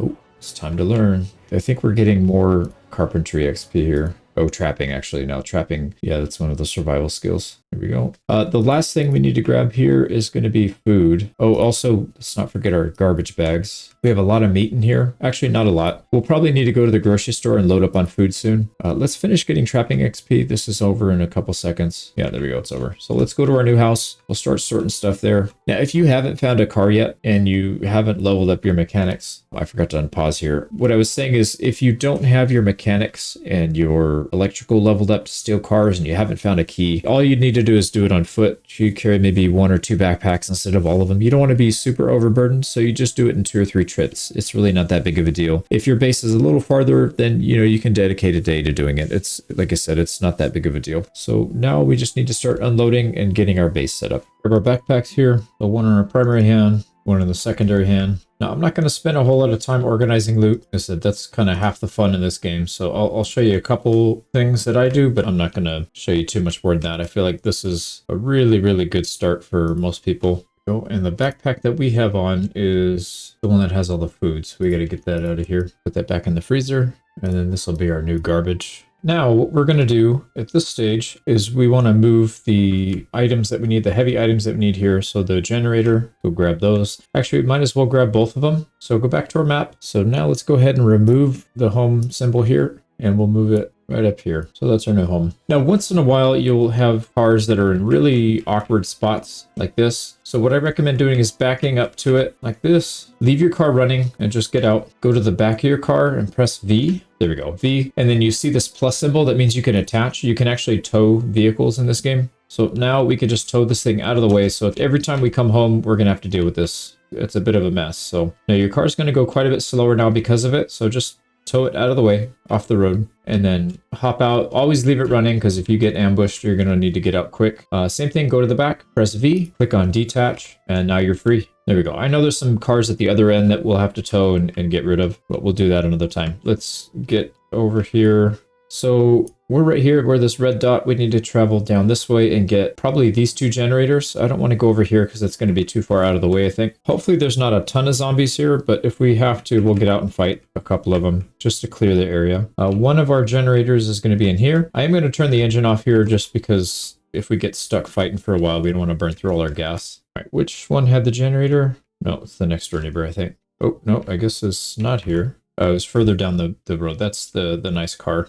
One thing, actually, since we're here, there is one thing we can do. These, once in a while, you'll find these crates, and these are really nice for organizing your loot. You can see right here, normally they'd only have, I think, 60 capacity, but because of the starting build that we have, we get an extra 20%. So it goes up to 78 carry capacity. So you only need a couple of these, and you can store all the loot you could ever want. So I'm going to dump these out. And then the way we deconstruct these is over here on the top left. I know we haven't really talked about too many of these, but that's because it's a little bit more advanced. But let's talk about picking up items that you want to move somewhere else. So if you hover over this, click on pick up, and then you can see right here it says tools and carpentry skill required. So it requires carpentry to pick these up. The lower your skill is in carpentry, the higher chance there is that you just destroy the item trying to pick it up. And all you need to do, you just need a tool, which is 1 hammer. You don't need anything else. So let's go ahead and try our luck here. 22.5% chance to break. So 80% chance just about to actually not break it. So that's good. We'll probably want to carry maybe more than one of these things. So let's dump everything out of this one as well. This one's got some weird equipment in it. Get that out of here. So obviously it has to be empty to be able to pick up. Oh, we destroyed that one. Not a big deal. There's a few more we can take here. Nice. We got 2 of them. That should be plenty. I don't think we're going to get too much more loot than that for this run. So let's haul it back to our trunk of our van. So we can just put those 2 crates in there, and then we want to place them in our base. I'll show you how to do that in just a bit. Pretty easy. We just grab them out. All right, here we go. Now for the thing we actually came for, which is right here. I'm going to leave it running because I can already see it. There shouldn't be no problem getting it out. So same thing. We're going to do pickup. Delete that. So to take your generator, you walk up to it, you right click, and then you click take generator. Now again, these things are really heavy, and you can see it in your inventory right here. You can't have a weapon in your hand when you're doing it. It requires 2 hands. We can, however, take it over here, scroll down until you see your generator, and then just drag it into your trunk. There you go. So now it's in there. We want to grab the second one because, like I said, we need one for our main base, and we also need one for the gas station. The other generator was where?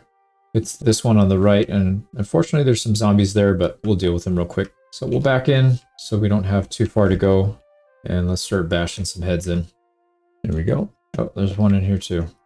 Before we do any of this, let's eat. We're getting kind of hungry again. So let's take the generator, and same thing, we'll just toss it in the trunk. You can see that used up a lot of space, but we still have room for 30 more kilos. These things are incredible. Cars don't have nearly as much space, so my personal preference in most of these times is to have a truck or a van that's got a lot of trunk capacity. It just makes your life so much easier. We're going to bypass all these. It's starting to get dark. If you ever come across a point where you can't see, if you press F, you can turn your headlights on. The other way is if you press V, This brings up a wheel menu where you can have a lot of different options. You can roll the window down, you can unlock or lock the doors, you can turn on the radio, you can honk the horn. There's other ways to honk the horn. If you press Q, it'll honk the horn without having to go to this menu. Don't do it in a car unless you actively want to pull people to your car. I remember earlier when we did a shout and it's like maybe one screen length. The car horn is like 2 or 3 times the distance of that. It's massive. So unless you want to cause a huge storm of zombies chasing you, don't use the car horn. I do like to use it to clear areas, but that's not what we're trying to do right now. Also, when it gets to wintertime, you can turn on the heater, or you can turn on the AC during the summer if you need to cool down. All this stuff is available from here. So V is the button to do that. So we'll come back later and clear these 2 cars out of the way, but for now, let's just scoot by them. See if we can do that without hitting anything. There we go. And we'll back in because that's kind of how we are. Now, we only need 1 of these generators. Let's go grab 1. So just take it. And then we're going to place it somewhere on the outside. Don't ever put a generator on the inside because it will actually create almost like a carbon monoxide and start smoking your whole place out. I usually recommend keeping it somewhere off the side, maybe in the back here would be fine. Like we can put it right here in this back corner. It does make a little bit of noise. So if zombies are walking by and they hear it, they'll actually be attracted to it. So that's why I usually like to keep it a little further away from the street and hopefully they won't see it. Now, if you actually want to use your generator, we don't need it yet because we still have power from the city. But once that gets shut off, you right click your generator and then do connect. We didn't actually read that magazine yet. We have upstairs over here. We have to go read that, but the how to use generators. So once you read that, you can connect your generator. And then once you do that, you can just turn it on. Now this one probably doesn't have any fuel. Yeah, it doesn't have fuel. And that's why we got all these gas cans so that we could supply. And actually, I do recommend keeping 1 gas can in your car, just because if you get in a bad spot and you run out of fuel in the middle of the road, you know, you at least have a little bit of a backup emergency. So here we go. Let's add fuel. And we have a little bit left in this one. So it basically uses like 1 1/5 of a gas tank to fill this up completely. Now we're going to want to put this back in the car so that we can go to the gas station and fill these up. And we also need to drop off that generator. But we can't do that. We can't connect the generator until we actually read. So why don't we read that right now? Let's get these doors closed so we can secure our perimeter. There we go. How to use a generator. It's a very quick read and we're done. So now we can go connect it. Here we go. Connect generator. And then it's not turned on yet though, so you have to click it to turn it on. And we'll talk about generators when the power actually goes out and we actually need to use it, but it's better to be prepared ahead of time. Now the next important thing is we need to get rid of this fridge because it's very inefficient and it uses a lot of power. And we need to bring one of those mini fridges, those popsicle fridges in. And then we need to get our water supply set up so that we have constant supply of water when the city shuts off the water supply. But we're not going to really do anything else today. We are right at about 12 o'clock, so it's probably time to go to bed. Maybe we'll read for an hour or 2 and then we'll go to sleep. So this is our new home. We got to pick out which bedroom we want to use. I guess the closest one because it's got a nice double bed and we can get a little privacy in here and get some sleep. We are up early. It is 4:30, so it's still a little bit dark out. We could spend some time reading if we don't want to go out in the dark. Might not be a bad time to sit by the TV. Double check. Yeah, we're still on Life and Living. Let's go ahead and read our electrician book. Let's get that fully read. Got a little more cooking XP just by being here. Actually, what we should do today, let's focus on getting these books read. We need electrician and mechanics. Why don't we just finish these off? Oh, we got company.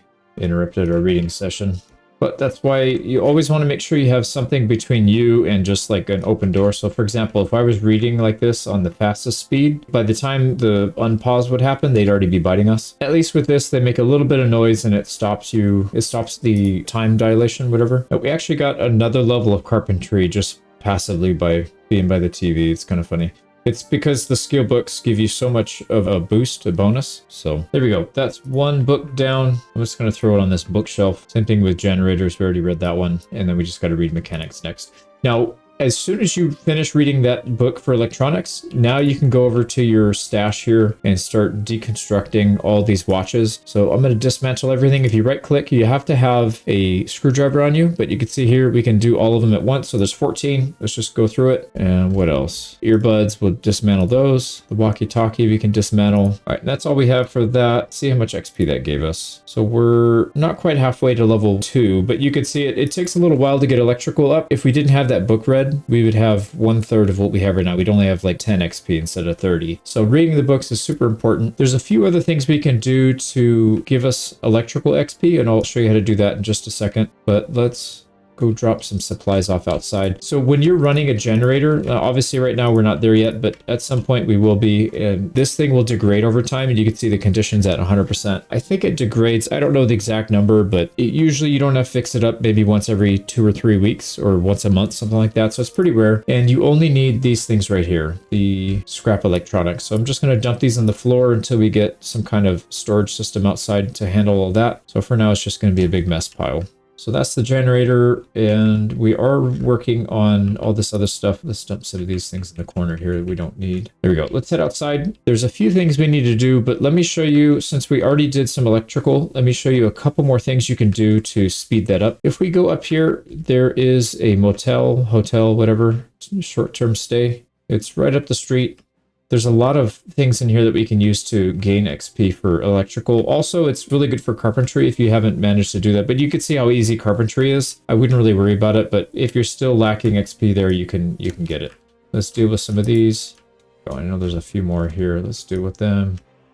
Here we go. Always remove the glass. So this right here, payphones, this is something that you can disassemble, and you can see it does give you electrical, and you only need a screwdriver. So we'll dismantle that.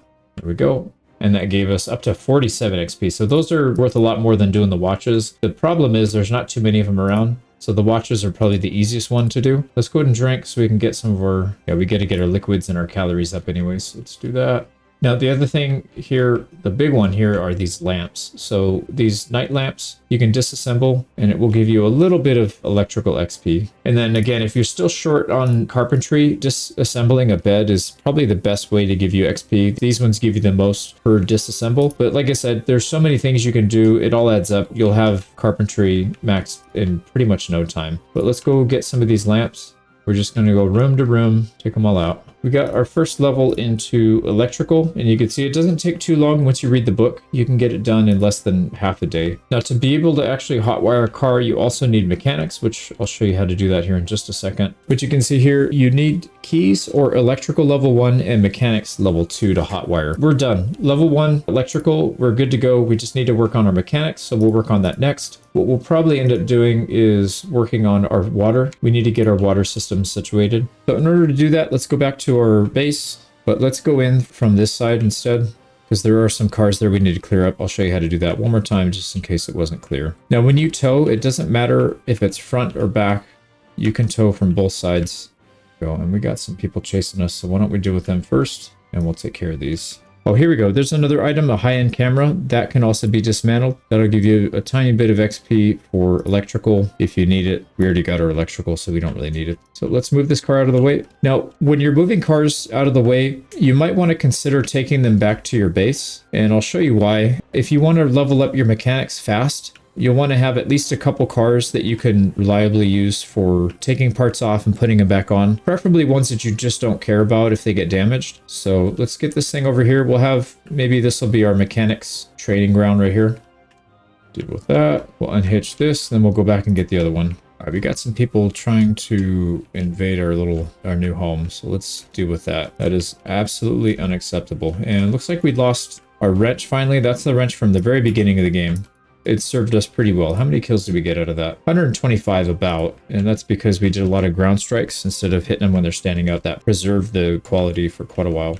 Here we go. We'll back up into this and we'll pull it forward. Another reason you'd want to do this with this towing method is because you can use it to farm car parts. So as your car gets wear and tear, you run into things or you have to run zombies over, whatever, the parts on your car are going to degrade. And some things you can repair, some things you can't. And the things you can't repair, you have to just flat out replace. So you'd have to find a good replacement for. And the parts that you can repair, you can only repair it a couple times and it degrades. So every time you repair, the maximum HP of that item actually goes down. So let's say the first time you repair, it'll go down to say 90%. And the second time it'll go down to 75% and so on. So after a couple repairs, it's going to be in pretty bad shape. So you can't just repair stuff indefinitely. We're home. We should mostly be clear of zombies. Let's take a quick lap around the outside to make sure though. Sometimes they'll sneak back here. But these doors were all closed when we left, so there's no way for them to really get in unless they climbed in through a window. But I like to leave the windows open in case we need to make a quick escape. We can just get out.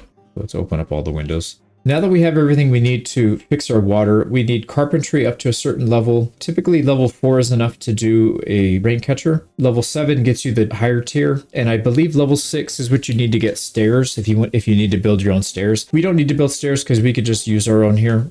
As you can tell, there's a 2-story house and we can build it outside of one of the windows. I'll show you what I mean. So essentially what we need to do is build some kind of rain collector above or around a sink. So there's a sink right here. There's no downstairs bathroom. Oh, there is actually. There's a downstairs bathroom right here. So we could also do one right here. So essentially what we would have to do is have something outside directly above this. So like this window would be great to build a platform on and then build a rain barrel. So you can see this one is right next to it. Make sure these line up. Yeah, so building a rain barrel right here would be fine. We could build a couple of them out there. So either one, front or back. Actually, I think maybe the back would be easier. It's less conspicuous. So to be able to do that, we're going to need some supplies. And we can get that a couple different ways, but let's just deconstruct stuff. So planks and nails, we need both of those. Let's just disassemble all this stuff that we're never going to use. It looks pretty, but it just doesn't really serve any function. And I'm all about being utilitarian. So here we go. We got plenty of planks, some nails. Let's go up and start working on that.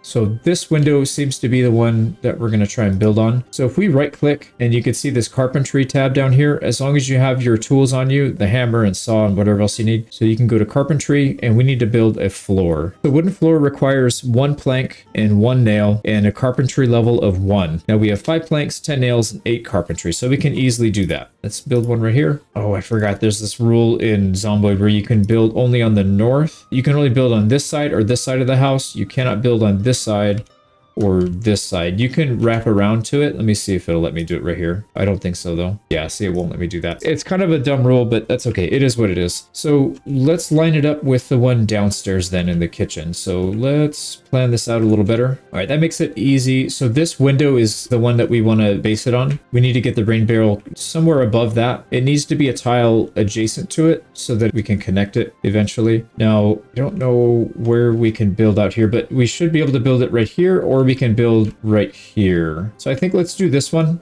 and then we'll build a little bit of a walkway over. So again, carpentry, wooden floor, and then we could just build it like this. So you can see he'll build through the wall, no big deal. And now we can jump outside, and you see now we are officially outside of our house. We need to build a little walkway over the kitchen. So let's build a few more of these. Now again, I don't know exactly where the kitchen starts, so we'll have to do a little bit of math here to figure that out. And we are starting to get hungry. I don't want to eat too much though, because we are coming up against that weight limit. So you can see here, we're 82 kilo. If we go to 85 or higher, we'll turn into a fatso. So unfortunately, we don't want to do that because that's going to give us a debuff. So we'll slow down on our eating. We can be hungry for a little bit. It's not the end of the world. And then we have a little bit of food here we can eat. We can go on like a lettuce diet, eat some pickles. That'll work for a little bit. So we need to plan this out in terms of where. Can we back up and see a little more of the house? No, unfortunately, it's not showing us. It's not always that easy to tell where things are going to line up. So what I'm going to do is go to the stairs right here, and we can count from here. So at the top of the stairs, it's 1, 2 tiles over is where we have our landing pad to start with.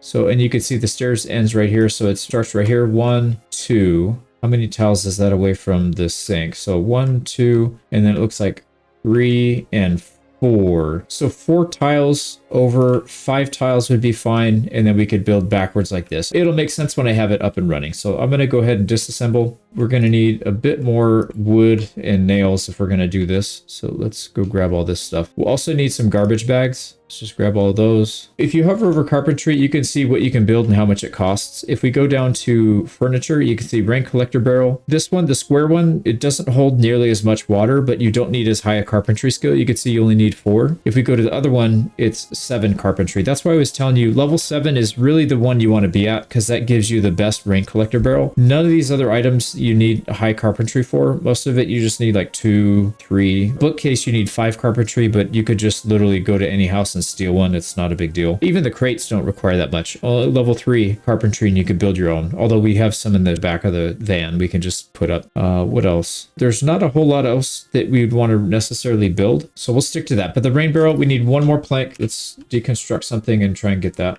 We don't need these couches here. There we go. We got 1 plank. It's enough for 1 rain barrel. We'll go build some more later, but let's at least get the first one done. So we come out here, jump out, and then we're going to go all the way to the edge. So if we're 4 tiles from the window, then that means 1, 2, 3, 4 is perfect actually. So let's build it right here. We're going to build rain collector barrel, and there she is. So now when it rains, that will start to fill up with water, and over time it will get full, and then we'll have a massive amount of water. One rain collector barrel is a significant amount of water. It'll probably last you for several months. So you probably don't need too many of those, although it is nice to have more than one because then you can use the rest of the water for watering your crops and stuff. So in order to actually get water into your sink, you do have to do one more thing. Let's go find our wrench, the pipe wrench. So go ahead and grab your pipe wrench, make sure it's on your inventory. And then when you right click on this, you're going to have the option to plumb chrome sink. If your rain barrel is not in the right spot, you will not have this option to do it. So let me give you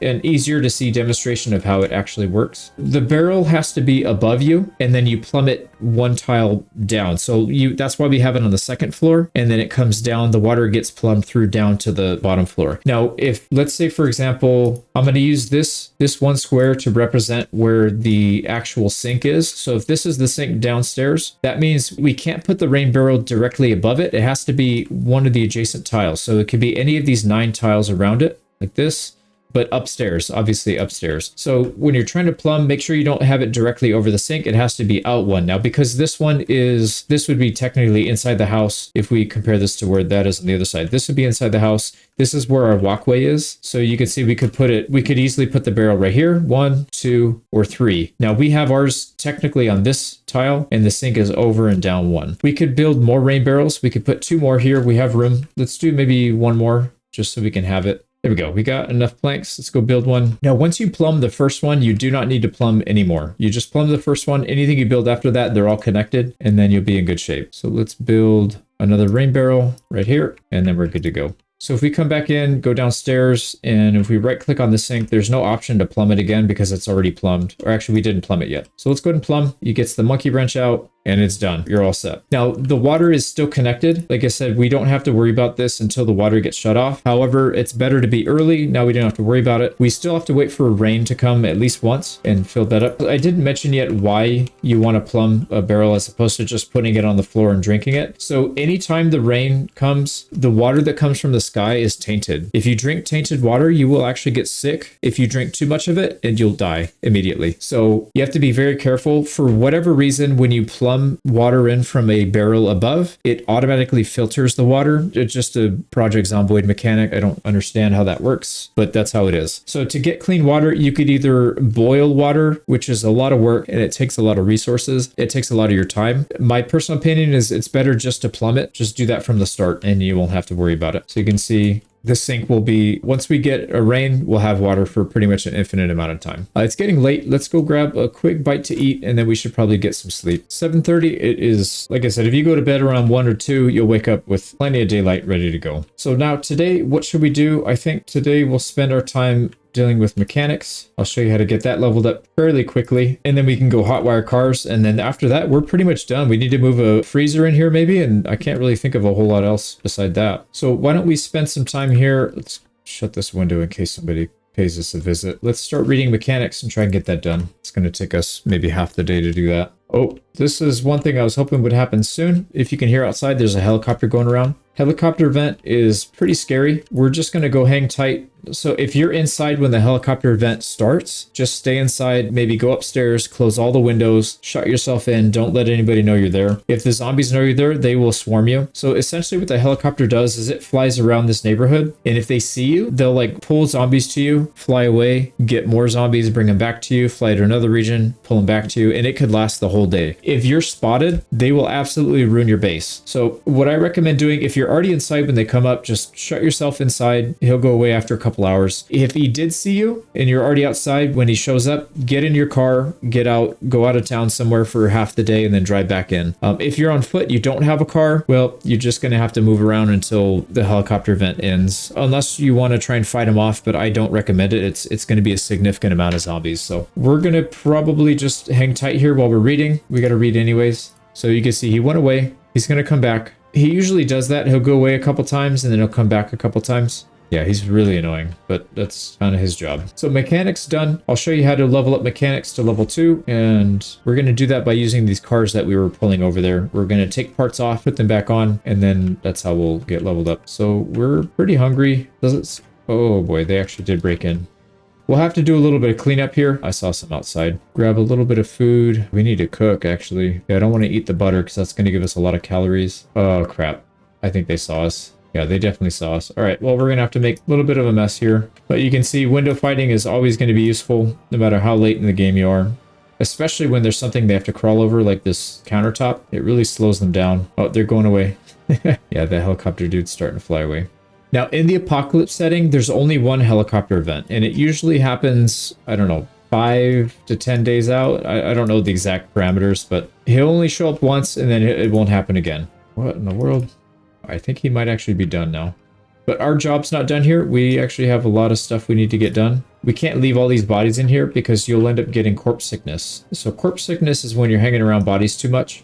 You're breathing in the fumes, and you'll actually get sick. And if you stay around it too long, you can die. You can get the infection and die from that. So helicopter's done, from what I can tell. We should be safe to go outside. We actually didn't have to clear that many out. Usually the helicopter event will bring, you know, dozens to maybe even 100 or more. So it is a little scary. It can be a little nerve-wracking at first. But here's what we need to do. We need to grab these corpses. We need to go outside, right-click, and drop them on the ground. So we don't want them inside because it'll infect the whole house. I think the number is 10. If you have 10 corpses or 7 corpses or something like that, there's a number where if you have under that amount, it doesn't do anything. If you have at that amount or higher, you will build up corpse sickness over time. And if you stay in it long enough, you'll start to get sick. You'll start to get queasy. So grab the corpses, and we're just going to keep running them outside. So in general, you could see this is a real pain in the butt. It's not a whole lot of fun either. So generally try not to fight in your base, because then you're going to have to spend half the day cleaning it up, and it's just a waste of time. Now, you can also get corpse sickness while you're outside as well. If there's too many corpses grouped up, they'll start to have flies buzzing around them. You'll see here in a second, they'll probably start getting flies because we're getting a big pile of them. And then you'll know if you stay around it too much at that point, then you'll start to get sick. All you have to do is move away from it, and it'll start to slowly go away. It's not that big of a deal when it's outside. The problem is when it's inside, because like I said, if you're inside the house anywhere, it infects the whole house. So fighting inside with corpse sickness is kind of a risk. Oh, here we go. Our weight stopped going up heavily at 84. That's perfect. That's actually a really good weight for us. If we gain any more, then we'll be fat. So we don't want to do that.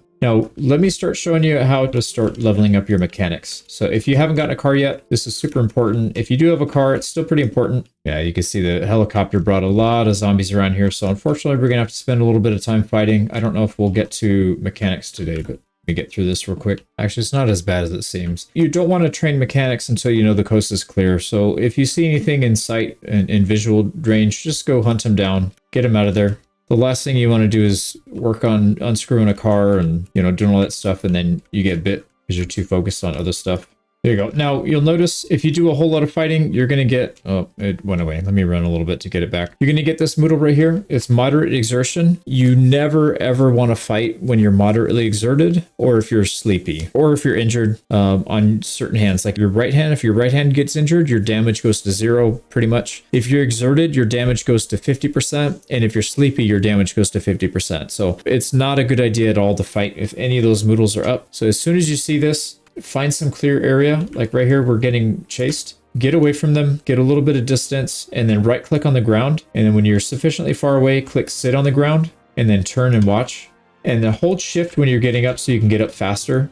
So I'll show that again. That was a little too fast, but oh, here's the flies that I was talking about. So this means there's corpse sickness in this area. If we stay for long, we'll start getting that built up. But when you right click and you sit on the ground, that helps you regenerate your stamina really fast. If you get up slowly, I'm going to get up regular, see how long it takes her to get up. So if there's a zombie right on us, then you're going to get bit. Not ideal. So if you hold shift, you get up faster, and it's definitely worth it. So I'll show you one more time. So sit on the ground.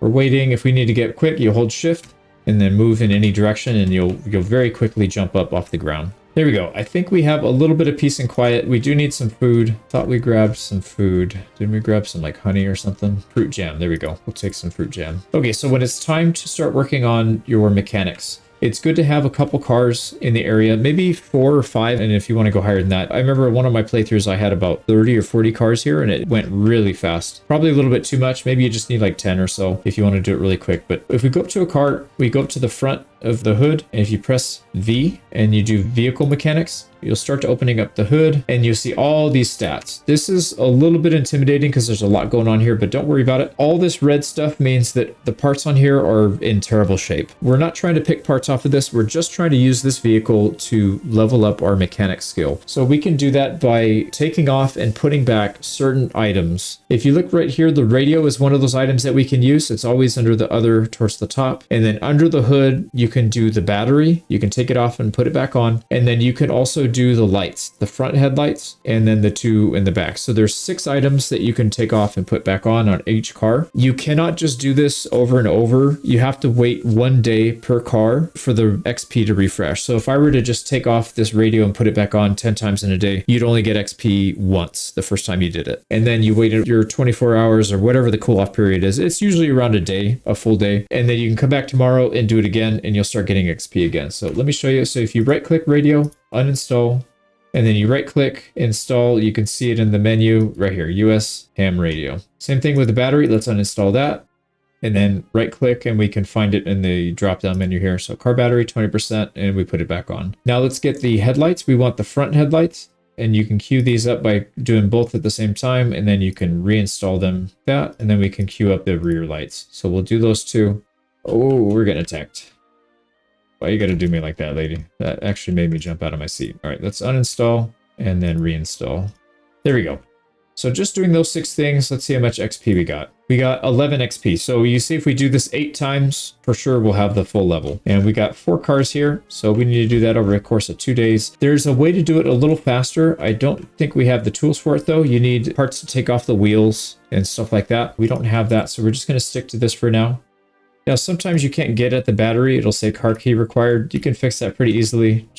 Oh, we're getting attacked. Just smash the window and then you won't have to worry about dealing with that. There we go. Now we can get at the battery. There, that's our 4th car. So just by doing those 4 cars, took maybe a couple hours time. We're at 46 XP. Now, as I mentioned, there are other ways to do it. Let's actually see if this car has... Do you have a key in you? No. Not a big deal. Let me show you a little bit more advanced way of doing it. It doesn't require that much more work, but we go to the same menu in here and you could start taking out windows and stuff. Recipe basic mechanics. So it looks like we actually need to find one of those books. We might have it. We just need to go read it. The left tire, we just need the lug wrench. Yes, we're good to go if we do that. Some parts, if you don't have a high enough mechanic skill, you actually damage the parts by removing them. I don't recommend training on the car that you're using. That's why we're using these. These are just throwaway cars. They're backups. This one we can use too, I think. All right, it's getting a little late. Let's go back. We can do that same thing on our car. When you're doing your own car, just do what I was telling you about. Just do the radio and the battery. You can't damage those by taking them out and putting them back on. Other things like windows and... Forgot company again. Oh, there he is. I just want to be left alone, man. Yeah, other thing like brake pads, tires, windows, and doors, you can actually damage them if you don't have high enough skill and you're trying to take them off and put them back on. So you do have to be careful with that. But if it's like a throwaway car, you know, just chop them up, no big deal. All right, 1 o'clock, let's get some sleep. We'll start working on our car again tomorrow. And we're just about done, I think. We got to go grab a few more things. But let's get some sleep. There we go. It is about 5 a.m. It's still too early to redo the mechanics on these vehicles. Because like I said, you need about I don't know what it is exactly, but it's about 24 hours, something like that. So we're not quite there yet. Why don't we go to the grocery store? We can pick up a few things we need from there. Oh, nice. It's starting to rain. So you'll see our barrels are empty, but when we come back, they'll have some water in them. And then if it rains hard enough, they'll be full. Oh boy. So the helicopter event did bring quite a few zombies in the area. Let's see how many cars are back here and see if it's worth clearing this out or not. So there's a truck back there. The actual parking lot's over here though. There's a few of them here. We could try and spend some time clearing this out so we can use this to farm up our mechanics as well. Maybe not a bad idea. All right, let's get to work. Now, because we already have a lot of weapons, it may not be a bad idea to start farming up your melee skill. You want to try and get to level 7 or level 8 as fast as you can. The higher level you get, the better, because you're going to be able to eventually one-tap people just by standing up, and it actually takes you more time to push them into the ground because you do so much damage. You're better off just whacking people when they're standing. In the early stages, it's good to push people to the ground because you conserve your energy, you conserve your weapons if you don't have a whole lot of weapons. But once you start getting a lot of weapons, maybe spend some time fighting like this. Oh boy, did we not bring any spare weapons? Yeah, I didn't. We still have a hammer. I don't really want to use the hammer too much though, because we do need it for construction. I think we have more hammers back at the base though. That's why I always recommend getting extras. All right, we are a little bit hungry. Let's eat our fruit jam. There we go. Our weight is fine. You'll want to check on your weight maybe once or twice a day just to make sure you're staying in line. Let's go ahead and smoke. Now, I don't think there's too much over here that's going to roam and try and attack us. Maybe this guy. Let's deal with him, and then we'll finish off mechanic level 1. The smart move would be to tow these cars back to our base so that we don't have to do it out in the open, and then you can create like a more controlled environment. Sometimes what I'll do is I'll tow these things like in the base that we have. I would tow these cars all the way to the backyard and then just wall off the front so they physically can't get in. You do have to repair the fence once in a while. When they see that you're there, they'll just start attacking your fence. It's kind of annoying, but it is an option. We got to break the window here. There we go. We got mechanics level 1. We need to get level 2 though if we want to be able to hotwire cars. So we would just keep doing this. There you go. That's all the cars in the parking lot. Let's see where we're at skill wise. We're not quite halfway, but close to it to level 2. So we'll have it done. One thing we need to do is get in here and get some of those popsicle things. And we don't have a whole lot of weapons on us, and I don't know what condition our hammer is in. Yeah, it's like halfway dead. So we got to be careful. We'll push people to the floor. One thing we'll want to do is move this van up as close as we can because these popsicle things are extremely heavy. We only need one for now. If you're doing this for long term, maybe you can justify taking a couple of them. Let's try and fight on the window here if we can. No, they're gonna... There we go. Save our poor hammer here. Okay, so we're fairly safe now. We can unload and load these things back in. So the way this works, you have to take everything out. So you got ice cream in here. We could just put this in our backpack and store it in the freezer once we get there. So we got 6 pints of ice cream. It's the same thing we did before when we were removing the crates. You have to do pickup. So we're going to do pickup on this one. Now this one doesn't automatically go in your inventory because it's split into 2 pieces. You need to have both pieces to be able to rebuild it. So let's go ahead and take both of these in our inventory. Oh crap. Of course, right when somebody wants to show up, that's when... This game has a knack for knowing when you're overburdened and just pushing you. It's amazing. Yeah, I don't know where that guy came from, but let's get this in the back. So in here, popsicle fridge, get both of these in there, and then we're good to go. We can go back. So let's get out of here. Let's try not to pull everybody in the neighborhood back to our house. I don't really want to have to fight too many more. We already did quite a bit of fighting here to clear. Oh, there's a lot. Anybody else? Yeah, we got them. There's going to be people behind us for sure. So let's just be patient. I know it can get a little bit irritating sometimes when you just want to get something done and then you have to pause to do something else or 5 other things before you can do that. That's just how this game is. It's like half managing your resources and all the other stuff, and the other half is managing your emotions. If you do anything stupid, you make any stupid mistakes, you're going to get punished severely for it. You'll lose your whole run in the blink of an eye. All right, let's finish clearing these out so we can safely go to our base. The problem is that helicopter, once the helicopter happens, they just pull zombies from all over the area. Even if they're not directly at your base, they're going to be in the area and they'll slowly kind of wander into your area. We got a few more to deal with. All right, I see a few more back there, but they don't seem too interested in us, so let's just get in there. Let's go grab our popsicle fridge out. And you're going to be severely overburdened, taking damage when you're doing this, so just do it quick. And we want to put this thing down. To be able to build it, you could right click and select place item. It's a little confusing because there's 2 ways. One of them places the actual completed item, and one of them puts this box down instead of actually putting it down. The easier way, in my opinion, is just to go up here. Same thing, instead of pick up, we do place. So we select that. And if you want to rotate it, all you have to do is click and drag it, and then it'll rotate it. I'm just going to put it in this corner here just to be done with it. There, now we can access it. And what we'll probably want to eventually do is move this fridge out of here, because when we turn on the generator, you'll see it draws quite a bit of electricity. It draws more than this ice chest, and this ice chest can hold, so 39 times 2, so almost 80 kilo worth of weight in the freezer, whereas this one can only hold 26, and it draws more. So you draw more electricity, and you have like a third of the storage capacity. So these fridges are not good long term. You want to use the ice chests. So yeah, that's good. We can start using this. We'll start filtering our food out and start using that. What else do we need to do? We've got our water set up. We've got our electricity. We've got a freezer for our food. Long-term food, I'm not going to go over. I would recommend getting into trapping and farming or fishing. Any of those are really good for long-term sources, but I don't want to spoil all the fun of the game and, teach you how to do every single little thing start to finish. This is a guide that'll take you pretty far into your playthrough. And also there's so much food in a town. You could survive for years without having to farm a single piece of food. All right, unfortunately, we're getting rushed here, so we're going to have to spend some time clearing again, but it is what it is.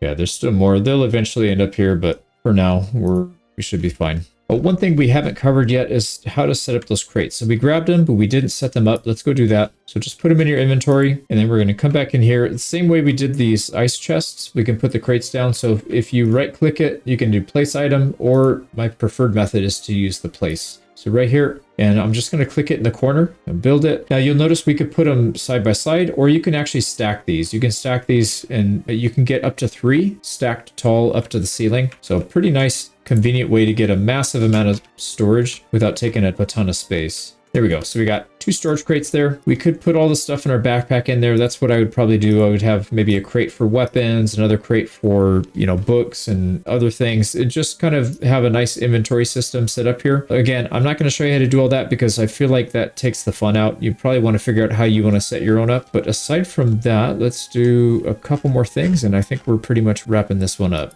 So we do need to finish mechanics because again, if you haven't gotten a car yet, you haven't been lucky with the keys, you're going to need to know how to do that. So let's finish this up. I don't know if it's been enough time. So if you're not sure, you can check. Just go to your XP screen. You can see mechanics. We got 65.4. Open this up and let's remove the radio. You get XP for removing and you get XP for placing. So 66. Yeah, we did get mechanics. So it's been enough time. I don't think it's been 24 hours. It's probably something like 12 hours or something. I don't know the exact number, but let's finish grinding this out and we'll see what to do next. That is 4 more cars down. How close are we? 112. There's a couple more cars here we can strip and put back on. We can do it safely.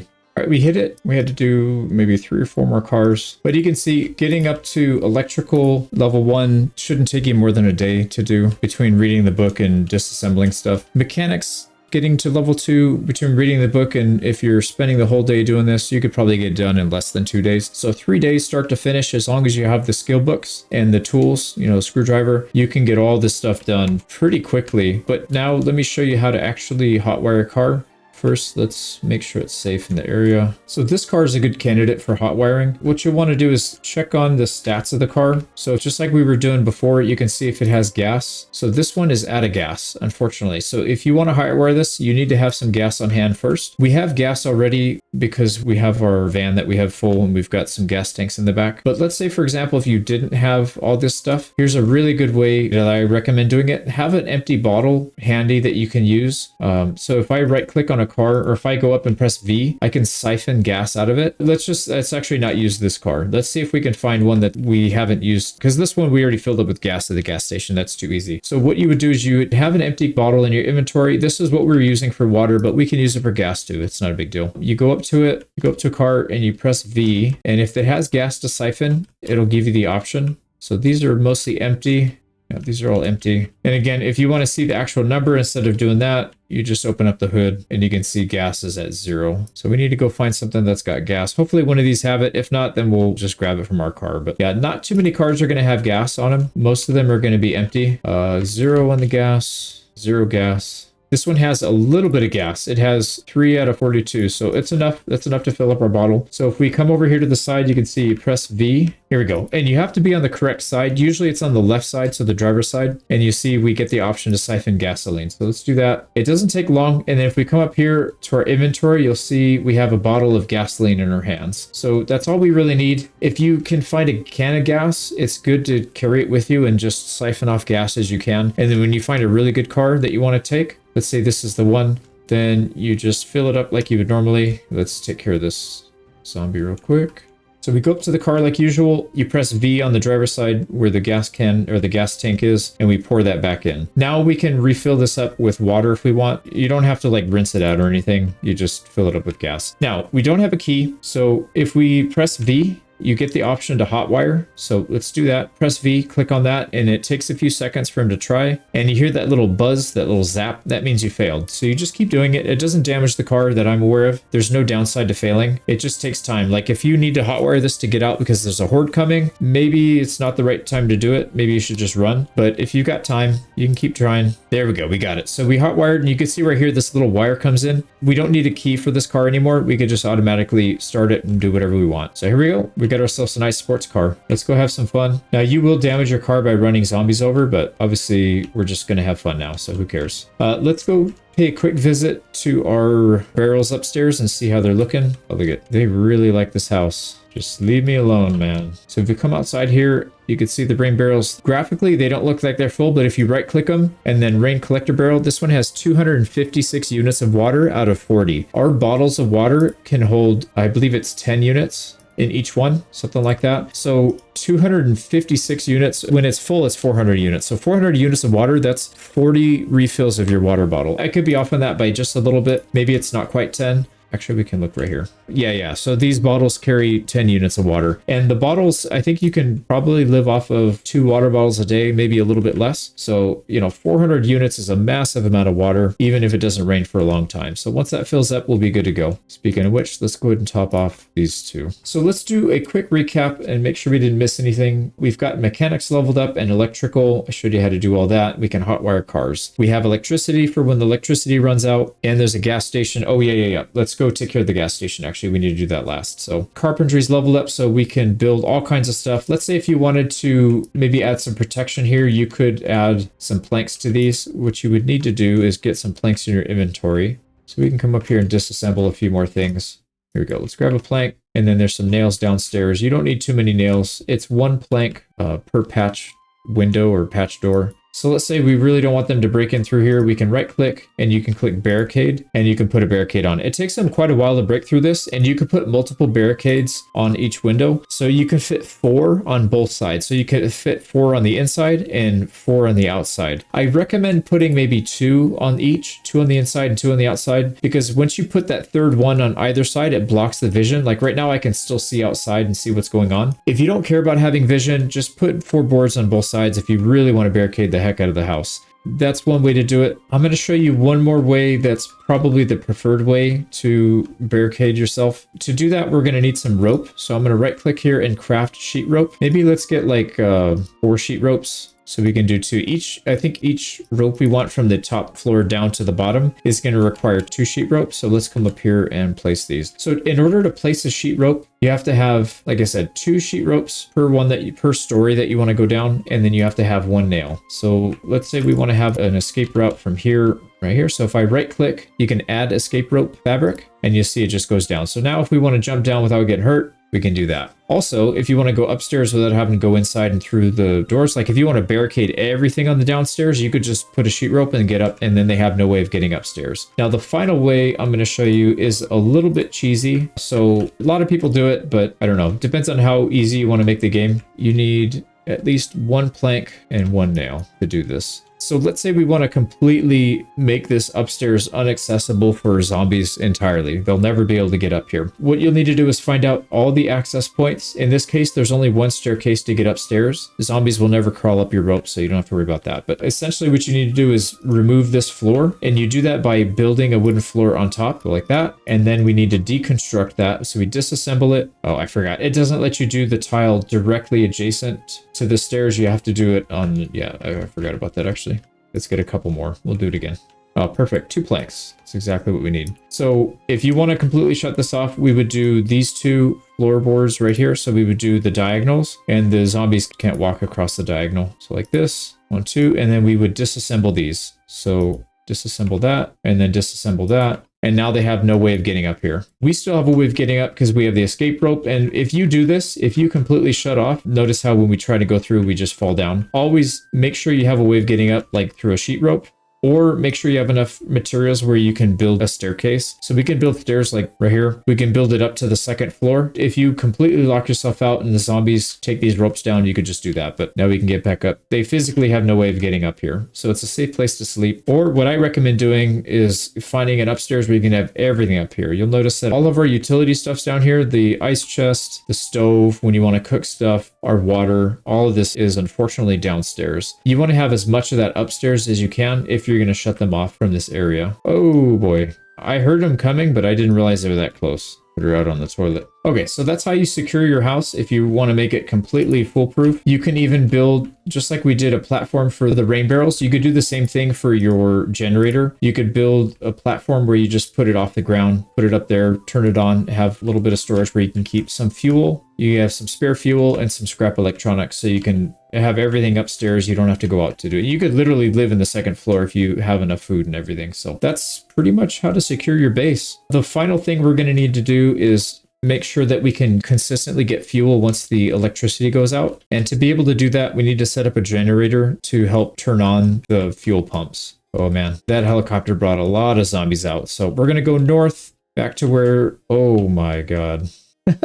Yeah, so in this case, what I would probably do, I would round them up and take them out. There's no way you're going to fight through all this in a reasonable amount of time. You could use the van too. You can have them follow your van and just take them out of town and then run back. They won't be able to follow. Actually, let's do that. Let's honk. We'll get a nice conga line of zombies following our van and we'll just take them out of town. So I'm going to probably speed this up through editing so you can see what it looks like. But just a quick note, one thing, don't forget, it's the same as when they're following you on foot. You want to get them in a decent little ball because if you don't do that, when you drive off, they'll lose sight of you and they'll just stop, which means you can have a giant trail of zombies that are waiting to pick you back up when you come back. So make sure they're nice and tightly packed if you can. Now, honking is probably not a good idea for this because it's going to pull zombies from literally like a mile away. So that's probably a stupid move on my part, but whatever. So let's start pulling them up. So now that we've got them, we're not that far away from town, but like I said, I don't want to spend all day doing this. If this was an actual run, I would probably spend more time coaxing them out of the town further away so they don't have as much time to come back. But I'm going to cut this one a little short. So what you want to do is draw them as far out as you can with the sound source. They'll be drawn to the source because they will lose visual sight of you if you get too far away. And then you stop honking, you get behind some trees, and that'll lose visual contact with them, and they will stop looking for you over here. And so we can just cut back across and head back to the gas station. And it's still going to be full of zombies for sure, but it'll be a lot less than there were before. Or in a perfect world, that would be like that. So generally you want to avoid hitting people because it's going to damage your car pretty severely. But at this point, I'm kind of over it. I just want to get this thing done, show you guys how to get this set up. So there's not too many people here. We can do it real quick.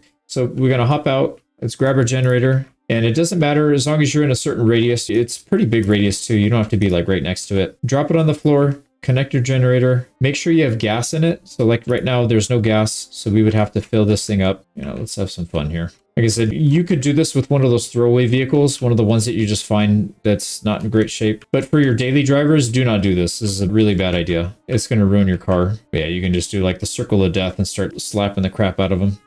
Okay, finally. So once you have it set, you place it down, you have it connected, you got to put some gas in it. And again, make sure you do this before the power goes out because once it's out, you got to siphon gas to be able to add fuel to this thing and turn it on. So, oh, that actually made me jump.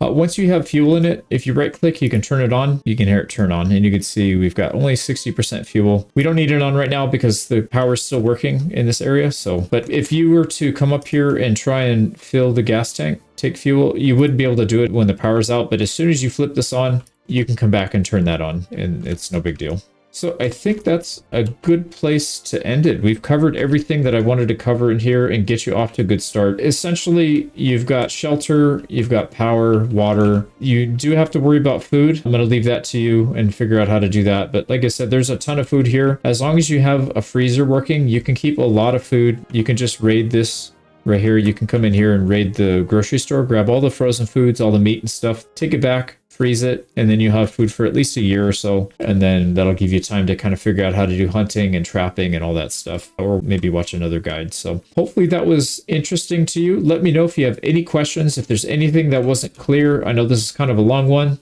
and I'd love to make a follow-up guide on this if there's anything that needs to be covered further. So I hope you enjoyed it. We'll see you guys on the next one. Take care.